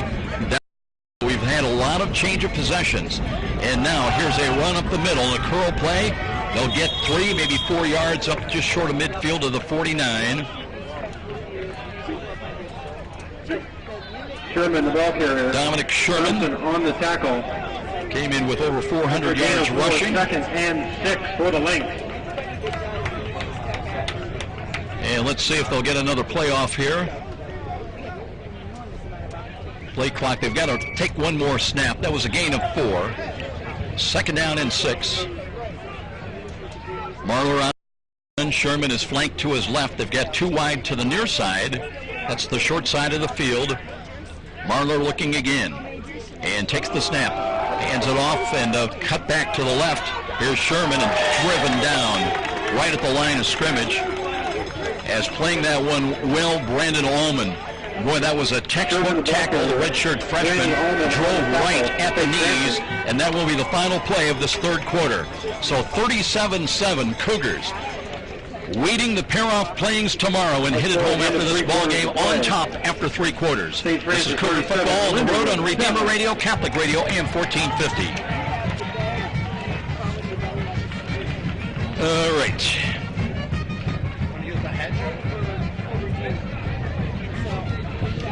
Today's football game was supported by Spengler Company Incorporated, Yeakel and Associates, and Demo. Also, a big thank you to Edward Jones, Looks like I'm a little behind. I'll catch up. For their contributions to the Lindenwood University football program. Run down the big thank you to Spengler Company, Yeakel and Associates, Demo, Edward Jones, Minton Outdoor Services, Silver Creek. Then we'll have one carryover 30. Football. We'll get them in, no problem.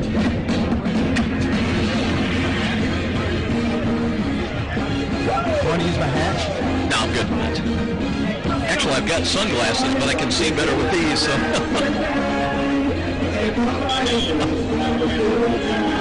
Yeah, it's going to get brutal, isn't it?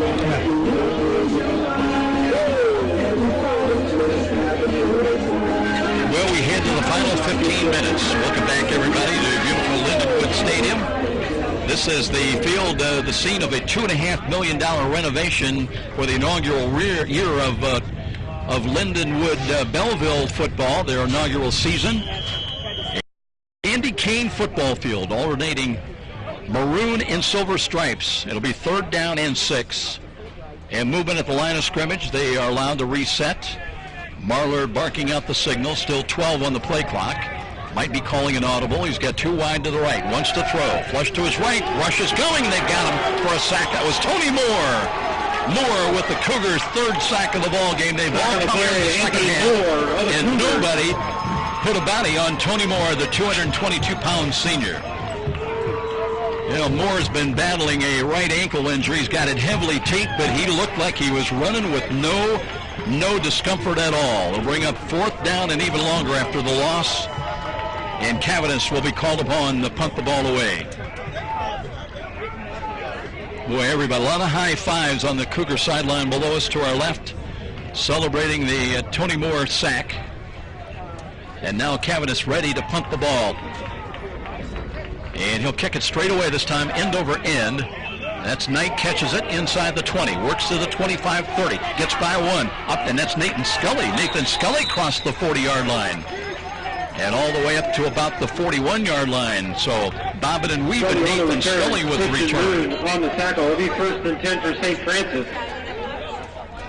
Well, the Cougars, 2 drives, they've got a 2-point safety, but they had a goal line stop at the 1 by Lindenwood, and then Hunsucker's pass was picked off. And now they'll go to work again. Wes Hunsucker out there. Working 1st and 10 from his own 41-yard line, moving right to left against the wind. 14:04 remaining in this 4th quarter. Looking, play action fake, bootlegs to the right, throws on the run. He's got Ray Beverly with a catch, and he runs yak yards after the catch inside midfield and into Lynx territory down to about the 47-yard line. Ray Beverly Jr. with his best catch of the day. They'll spot it. Nose of the football just outside the Lindenwood 48. Defending for the Lynx. Onside also in on the tackle. It's good for a Cougar 1st down. A lot of new numbers, as we mentioned, now in the 4th quarter. Up on them. Betcher, though, is in there, part of a trips package, wide left. Little motion, B.J. Moore behind the line of scrimmage, left to right. Hunsucker on the draw, hands it off. Denzel Pierce looking for some running room, lowers the shoulder, bangs to the 45, carries tacklers for a couple of more yards down inside the 43-yard line of Lindenwood. Denzel Pierce, a redshirt freshman, just 5'9", 185, and the more and more we see of him, he is the Cougar star of the future. Has looked very good running the football in the chances that he has had. Matt Knoll, B.J. Moore in wide to the left. Gardner is in there now on the offensive line. Hunsucker motion by Moore, left to right behind the line of scrimmage. And there was movement, a little flinch I saw on the left side. And that's going to cost him 5 yards. Might have been Jack Baker.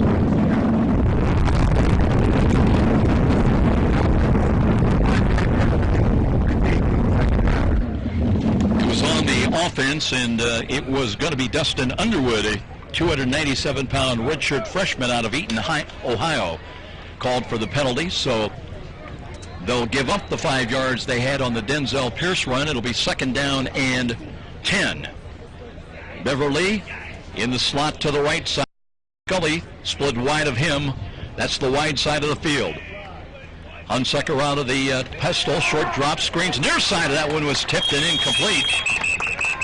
They rule it incomplete pass. That one tipped as Sheldon McCullough came through there. One of the linebackers who had a sack and 4 tackles, including one for a loss 2 weeks ago against Valley City State here. So it was 1st and 5. Now it's going to be 3rd down and 10 after the incompleted pass. Britton Williams checks into the game. He's up on the wing to the right side. Wide to the left. Hunsucker needing 10 yards on this snap from scrimmage. And looks, drops, steps up, avoids the rush, screens over the middle. That one is hit, incomplete. they got there right at the time the ball arrived in the basket of Nathan Scully. Couldn't hold on to it. For the link. So good defense. Monty Beverly was in on the stop. Ball drops incomplete. It'll bring up 4th down, and Carmen will kick the ball away. Cougars started with good field position, but couldn't do much with it. Got it only to the 48-yard line of Lindenwood with 12:31 remaining. Carmen now to kick against the wind and steps into it. A wobbly ball, wind knocking that down. Hit, takes a Cougar bounce toward the end zone, and they tried to grab it at the 1, but it got in for a touchback. So it'll come out to the 20-yard line. It'll be 1st and 10 for the Lindenwood Belleville Lynx here with 12:23 remaining in this ball game. 1st and 10 from the 20-yard line for Lindenwood. Well, if you're just joining us, the final rankings will come out tomorrow around 2 o'clock Fort Wayne time. And then it'll take probably another couple, 2-3 hours to work up all the pairings. The complication a bit is that with 3 of the top 10 ranked teams in the Mid-East League, plus Georgetown ranked number 1, they're all from the same geographic area. That creates some potential, really travel nightmares for the NAIA. It all out and save some money if they can. Here comes Marlar now out to lead his team. 1st and 10 from the 20-yard line, out of the gun. Looks to throw the quick slant. He's got a catch made up across the 30, and they'll have another run up for another 5 yards up to the 35. That's good for Lindenwood Lynx. 1st down. So the Lynx move the chains. They've got a 1st down, 1st and 10 up their own 33-yard line, up to close to the 34. Marlar again barking out the signals out of the shotgun. He has a protector to his left. He's got the snap, wants to hand it off. Curl play up the middle. Harris trying to fight off a block, but brought down. USF that time not letting go. St. Francis has done a much better job. They did actually come up with a football, but Lewis came up the ball. What a day he's had, but they ruled that play over. The whistle had blown. Lead on the tackle. Zach Bruce is credited with the initial hit, and it'll be 2nd down, and they'll give them about a half a yard. Let's call it 2nd down and 9, with the ball spotted just short of the 35-yard line of Lindenwood. They'll have Mason in wide to the right. No, check it. That's Harvey Binford. Bidford into the ball game. He has had a couple of catches in the second half. They'll throw to the left, though. Here's a tip ball, incomplete. They had 2 receivers in the same vicinity, right about the 36-yard line. Brandon Allman was in the vicinity for St. Francis with the coverage assignment. Marlar's pass is incomplete. Allman defending. So that'll bring up 3rd down and 9. Marcus Neal in on the nose right now defensively. 302-pound senior nose man.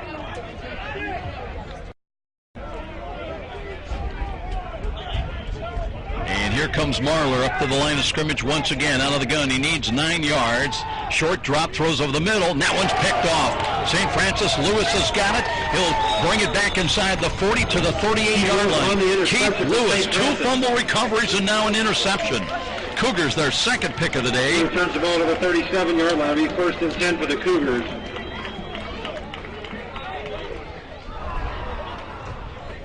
And it'll be 1st and 10. USF will have it at the Lindenwood 37.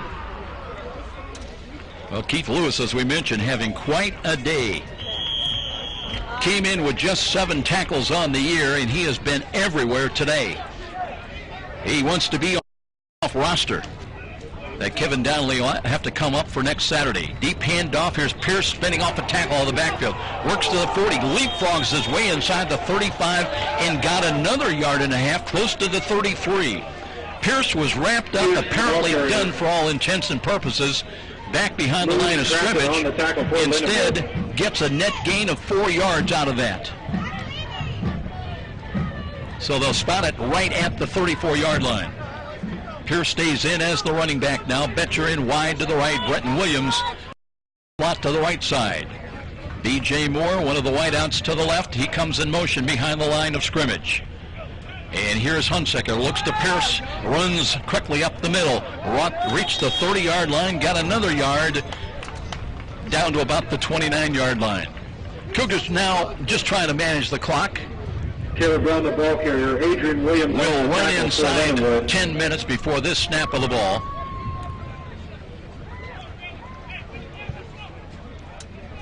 (37-7) ball game. Cougars led at halftime 28-0. Added an Antoine Campbell touchdown run. Then got here's a run to the right. Pierce again trying to spin down close to the 26-yard line. Here's the ball carrier. Got that bad snap by Lindenwood into the end zone and out of there for a safety.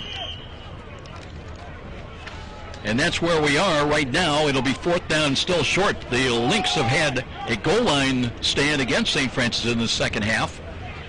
It'll be 4th down and about the length of a football. And let's see, they're going to bring Mathewson back out along with Seth Stewart. Well, they're going to take a look with the measurement.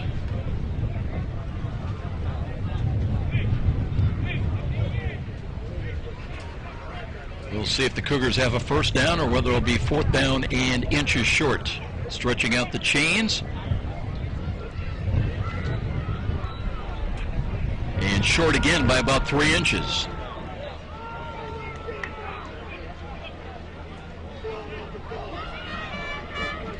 So the Cougars have had some problems at times, although they lead at 37-7. In converting on the short yardage situations here today on the road. Clayton Smith is in on the goal line offense. He's tucked in tight to the left. 4th down, St. Francis. He's a tackle to the right side. And under center is Hunsaker. He's got motion by Pierce now and calls his own number, trying to get some traction up the middle. Did he get enough? They marked that ball right, and it is first down indicated. He's got the yardage for a first down. As they got it down to about the 26. Well, they're going to spot that ball right flush on the 25-yard line. New set of downs for the Cougars to work with, and now we're inside 9.5 minutes time remaining. Seth Stewart stays in the game. He's up on the wing to the right side. You're split wide of him. That's the short side of the field. Clayton Smith tight to the left. And a little motion back to the right. And play action fake. Hunsaker wants to throw and he won't get rid of it. They've got him for a sack. Took too long. Bring him down to the 43-yard line.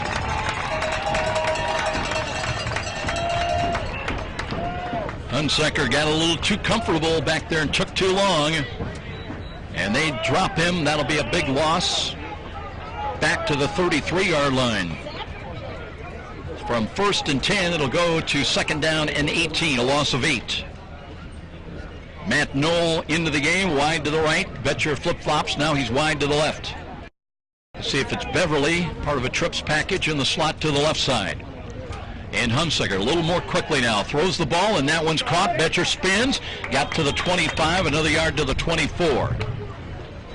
Aaron Betcher, good-looking move after the catch, the 6'1" senior. Had just one catch last week against Taylor for 12 yards. That gets it back to still 3rd down, but more manageable, 3rd down and 9. And obviously at the 24-yard line, Coach D will feel he's in 4-down yardage area. Stewart, Beverly, and Scully, the wideouts, tight diamond line up to the right, the wide side of the field. Hunsaker from the left side hash mark. Takes the snap again, looks right, looks, steps up, can run, will throw late into the end zone. Beverly trying to, that ball died again. Beverly trying to come back against the dying ball, but couldn't locate it. Beverly Jr. And that'll bring up 4th down and 9. Defending toward the length. So a decision now for St. Francis. They've got it at the 24. They need at least 9 yards to pick up a new set of downs. Aaron Knight's going to come back onto the field. Throw something away. And Hunsaker will send wide to the right. Beverly flanked inside of him in the slot. Pierce is the running back. And Hunsaker rolls to the right side, gets a block, looks, throws, pumps, looking, and Knight with a catch inside the 5 down to the 3-yard line. Aaron Knight left his feet and got inside position on the defender. And a great catch and a great throw that time. Hunsaker muscled up on the ball and got it to Knight. And it'll be 1st and goal for St. Francis. They've got it. Knight's reception is good. Inside the 3, close to the 2-yard line. Now they say officially at the 3. That's what we'll go with. It'll be 1st and goal as St. Francis looks to add to their 37-7 lead. Pierce is the tailback in the eye. Mathewson in there, the fullback. They give it to Pierce. Pierce looking to run into the end zone, and he does. 3-yard touchdown run by Denzel Pierce. That's his 2nd touchdown run of the season. Comes at the 7:04 mark. And the Cougars up their lead to 43-7. So the Keith Lewis interception leads to a Denzel Pierce touchdown run. And now Emerson Eberon to attempt the extra point, looking to make it a 44-7 lead. Kick is on the way, long enough, and it is good. So timeout here at Lindenwood Stadium, 44-7, St. Francis. And this is Cougar football on Redeemer Radio, Catholic Radio, AM 1450.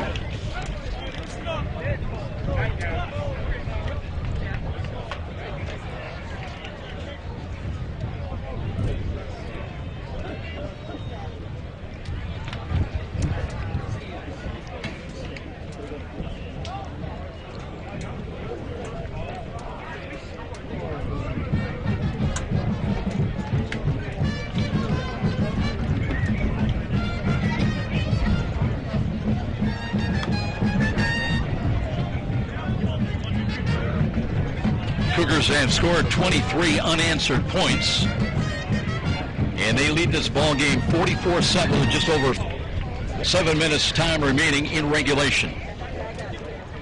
Well, glad you could join us today for this Cougar regular season finale, and I know everybody's going to be tuning in and looking on the Cougar website tomorrow, www.sf.edu/athletics. Bill Scott will have all the updates somewhere between 4 and 5 o'clock on the tournament pairings, and we'll know if the Cougars, number 1, are home, and number 2, who they will host in the opening round next Saturday. It would be a 12 noon kickoff at Darcy Stadium. Carmen kicking away high, end over end. This one will come down. They let it bounce. It hits inside the 10. Still a free ball at the 10-yard line. Now a return, and not much after that, as they'll bring it out across to the 15-yard line. Joey Donaco in on the stop, but Lindenwood dodging a bullet of disaster that time as the 2 kick returners, Williams one of them, they kind of froze on it. I think they were expecting the ball to kick into the end zone. It did not.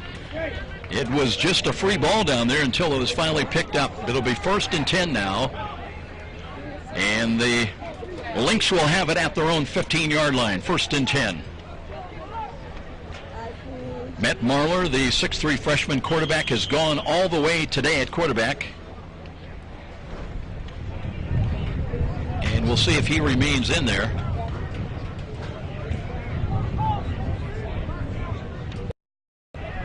And he does. This time he's under center. They've got an offset eye, power to the right. Here's a pitch to the right side, and boy, they run right into trouble at the 10-yard line. Cougars fought through the lead through blocks. Their defensive left side was there. And Keith Lewis, again, was one of the first to get to the ball carrier and knock him down. Lewis, maybe the best game he's ever played for St. Francis. Bill, I don't know if you are down there, and you probably got more of a picture in your mind of Keith Lewis, but what a game he's turning in.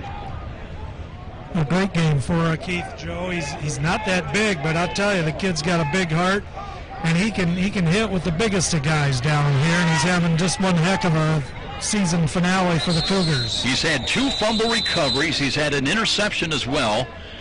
And he and Brody Calbaugh, you hear their names mentioned almost every defensive hit. Timeout is called on the field with 6:10 remaining.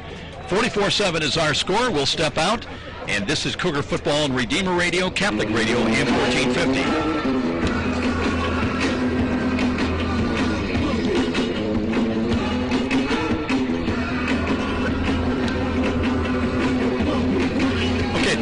missed the Denver Jordan, or did you get that, Robert? Okay. Oh, okay.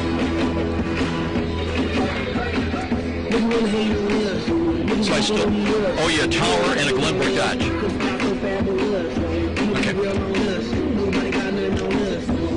I want to remind everybody this game is being brought to you by Cedar Creek Carryout in Graybull and Cedar Creek Beverage in Leo, where you can find quick small-town service for your USF football refreshment supplies. Kick off your good time with Cedar Creek Carryout or Cedar Creek Beverage.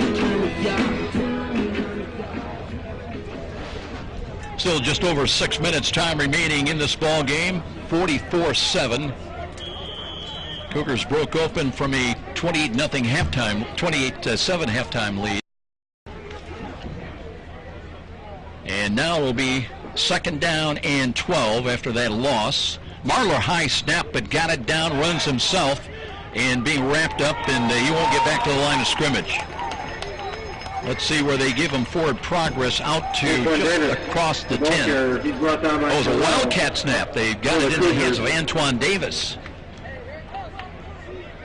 So Marlar not in there for that snap. They went with the 200-pound freshman, Wildcat receiver on that, Antoine Davis, who had 2 carries 2 weeks ago for 6 yards and 151 yards rushing on the year. See if they've got him back there once again. Antoine Davis back there again out of the Wildcat.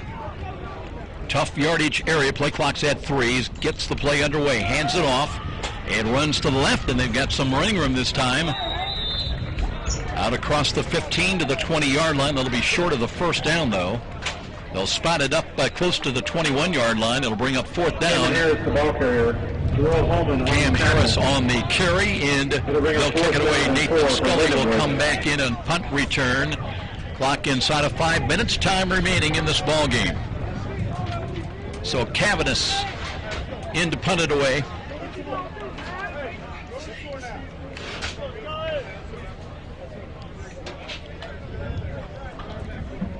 Cavanis waiting back at the 10-yard line for the snap. Here it is, and he'll kick it straight away. Low end-over-end kick. Scully fields on the run, 50, 45, and looking at the 40-yard line, bumped into his own man, tries to take it out to the right, and gets another couple of yards down to about the 38-yard line. So Nathan Scully taking a chance, and on that low-line drive, fielded it on the run, and brings it into Lynx territory. It'll be very good field position now for St. Francis. And Wes Hunsucker will come out, from the Lindenwood 39 and he'll engineer the offense once again for St. Francis.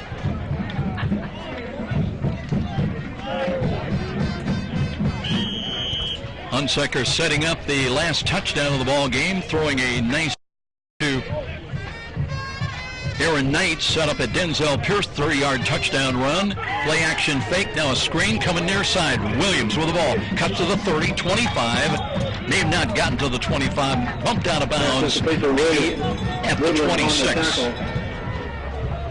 Ryan Woodland came over and had the stop for Lindenwood. That'll stop the clock, though, with 4:18 remaining now. Cougars leading at 44-7. And just would like to run as much of this clock down as possible. Matt Knoll in, wide to the left. Denzel Pierce is the running back. And 3 wide to the right. Hunsucker out of the pistol. Long count from the line of scrimmage. Hands to Pierce. Pierce, second effort, got him only a yard to the 25. Here's the ball carrier. Matt Becker on the tackle for Lindenwood. Matt Becker, a defensive lineman, a freshman, 6'1", 260 pounds. Will it be interesting to see how the other games around the Mid-States Football Association end today. As we talked about, one of the questions, Iowa Wesleyan at Concordia. Concordia looking to win their ever in their second year of operation. Big games in the Midwest League as well. Here's Hunsucker, hands to Pierce, trying to stretch to the right, trying to turn the corner, and leans in, knocked out of bounds somewhere inside the 20-yard line. We'll see where they mark it. It'll bring it third down. Big games in the Midwest League today. Had USF Illinois playing at St. Ambrose, and William Penn at home against Grand. And Sheehan in on the tackle. That was a gain of 6. Second down, third down for the 4. Cougars. Cougars will have it at the Lindenwood 20-yard line now with just under 3 minutes time remaining. Up tight to the right as Hunsaker waiting to take the snap. Blitz coming up the middle. Motion right to left behind the line of scrimmage. Hunsaker, short drop, looks, throws, screens the ball, and that one was dropped. So it goes incomplete. B.J. Moore, the intended receiver, that was down around his knees. B.J. Moore is incomplete. Onstein on the tackle. And it'll bring up 4th down and 4. Cougars need to get it down to the 16 to have a chance to convert. And we'll see who comes in as far as personnel now on this 4th down call coming up. Knoll stays in, wide to the right, the short side. He's the lone wideout over there. They've got to the left, including Aaron Betcher and Ray Beverly Jr., who's up between receivers. Hunsaker, look, play action fake, bootlegs to the left, now throws on the run. He's got a catch by Beverly at the 10 and continues on, angling to the left, got another yard, maybe a yard and a half inside the 9, or whether they're going to put that down. They put it down right at the 10. It's enough yardage, though, for the first down, and the Cougars, well, they're going to move it back now to the 11. So it'll be 1st and 10 at the 11. St. Francis. Cougars could get a first down without scoring with 2:20 remaining in this ball game. Knoll comes wide left, and Betcher goes wide to the right. And they're looking as well. Cody Appenzeller has come into the ball game now out of Homestead High School. One of the wide receivers out there is Hunsaker, ready to take the snap. Kyle Mathewson lined up behind him, and Hunsaker had to go down, bobbled that snap, and covered up on it back around the 14-yard line. It's brought down by Chris Q. So that'll be a tackle for loss with 1:46 remaining. The clock is moving. In fact, they moved that ball back to the 15-yard line. 2nd down and 13 with the ball at the 14-yard line. Well, tell you what, that ball knows the football just inside the 15-yard line. Knoll in wide left again. Hunsaker with a 2nd down call coming up. Got Mathewson in as the running back lined up behind him. Hands the ball off to Kyle, looking to angle to the right side, trying to turn the corner, but really did never attack the line of scrimmage.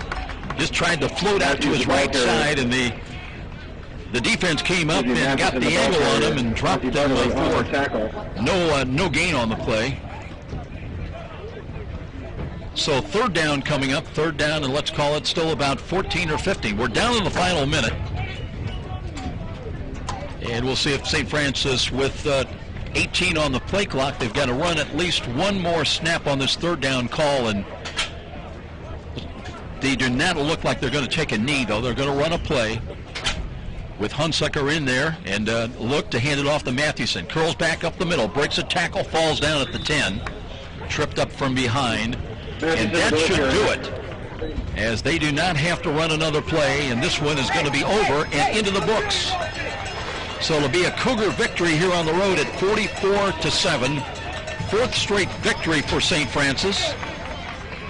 And they'll close the year with a record of 8-2, 4-1 in the Mid-East League, and 4-1 on the road. Similar record at home. They close out at 4-1 at home as well. Going to hang around as Bill Scott will make his way down to the field, getting ready to check in with Kevin Dowling for some post-game comments. I know that Coach Dowling had a lot of respect. Carl Pelker, his old buddy over at McKendree, and Jeff Fisher was the offensive coordinator there for a number of years and has come over to start this first-year program here at Lindenwood Belleville. And those two engaging in kind of a lengthy conversation right now. But players exchanging handshakes here at midfield and on this candy cane field. The inaugural season of Cougars winning by a score, 4 wins and 6 losses. 24-7. Congratulations to all the players, and thank you for all of your hard work and dedication to Lindenwood Lynx football. Congratulations to Coach Fisher. And good luck with recruiting. We're looking forward to next season already. And we'll be going to Bill here shortly as he speeds out, sprints out on the field looking for Coach Kevin Donnelly. Bill's like me. We don't run anywhere except maybe to the food line. We'll be looking forward to have Bill check in with Keith Lewis, who had a great day here today. Maybe Colin Harriff had a couple of touchdown catches.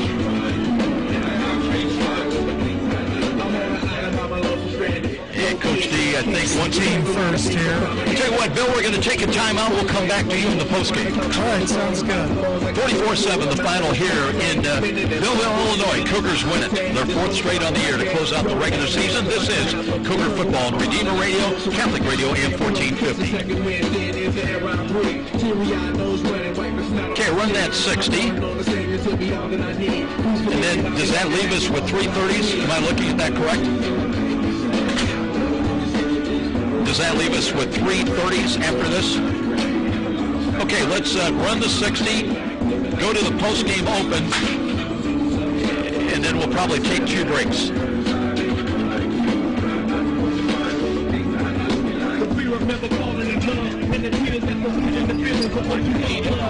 right where I'm going.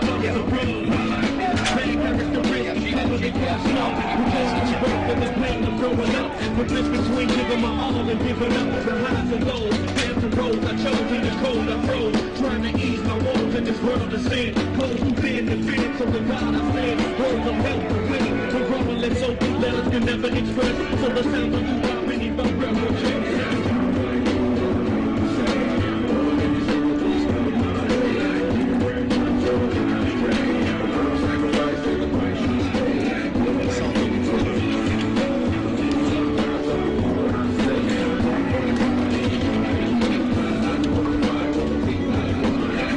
Welcome back, everybody. Cougars win on the road here today. Bill Scott's down with the coach, Kevin Donnelly. Let's go down and tune in. I don't know if you can hear us, but we'll give it a shot down here. Coach Donnelly, great way to finish the regular season today. It was. Kids played well. This was a kind of a trap game.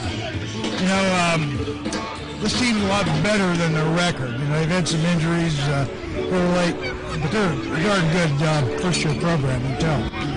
But kids play hard, got it done today. Played a lot of people early. 11 minutes to go in the second half, or in the third quarter. Now there's going to be substitutes. We got better guys out of there and kept them healthy. It was a good day. Kids played well. Tim Lewis fills in for Taylor Brown. Has a heck of a game today on defense. They did. We've got guys stepping up. We've got good players. We're doing the things that they're coached to do. Kids, I was proud of them today because we could have taken a day off, and we didn't. We didn't play a perfect game. Dave Yoder made some good plays, and we missed some.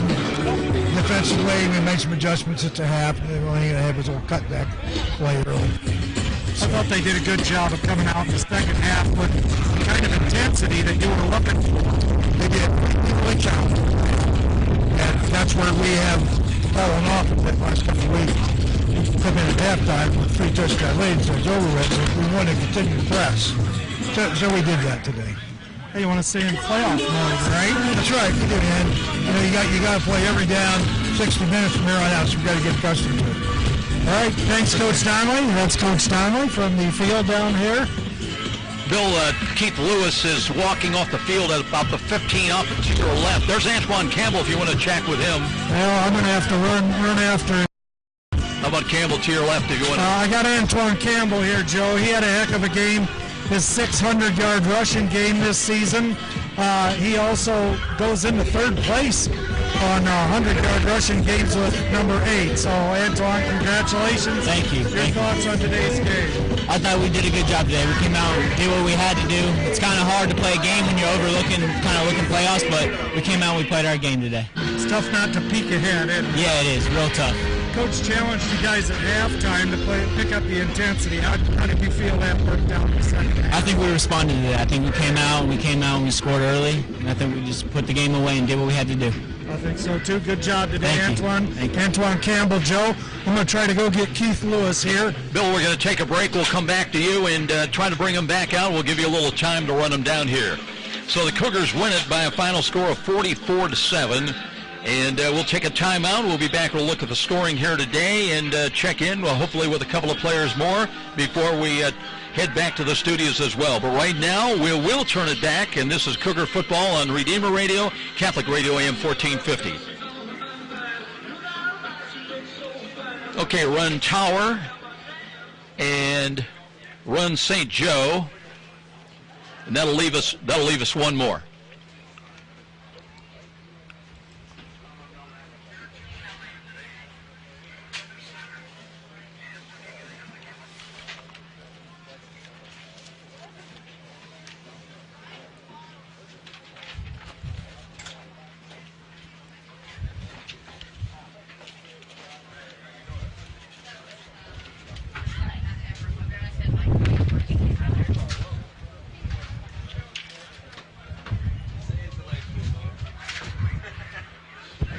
Yes, ma'am.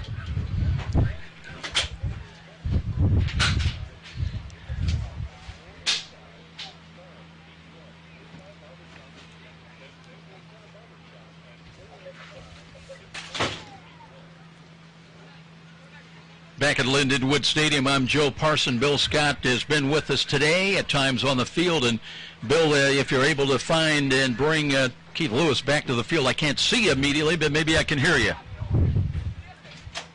He's not in earshot right at the moment. Going to leave this up for a moment. Let's take a look at the line score of the ball game. It was a 28-7 lead, and let's see if we've got Bill. Did I hear him in the headset? Apparently not. He's still trying to bring Keith Lewis back on the field. We'll continue on. 28-7 at the end of the first half. Cougars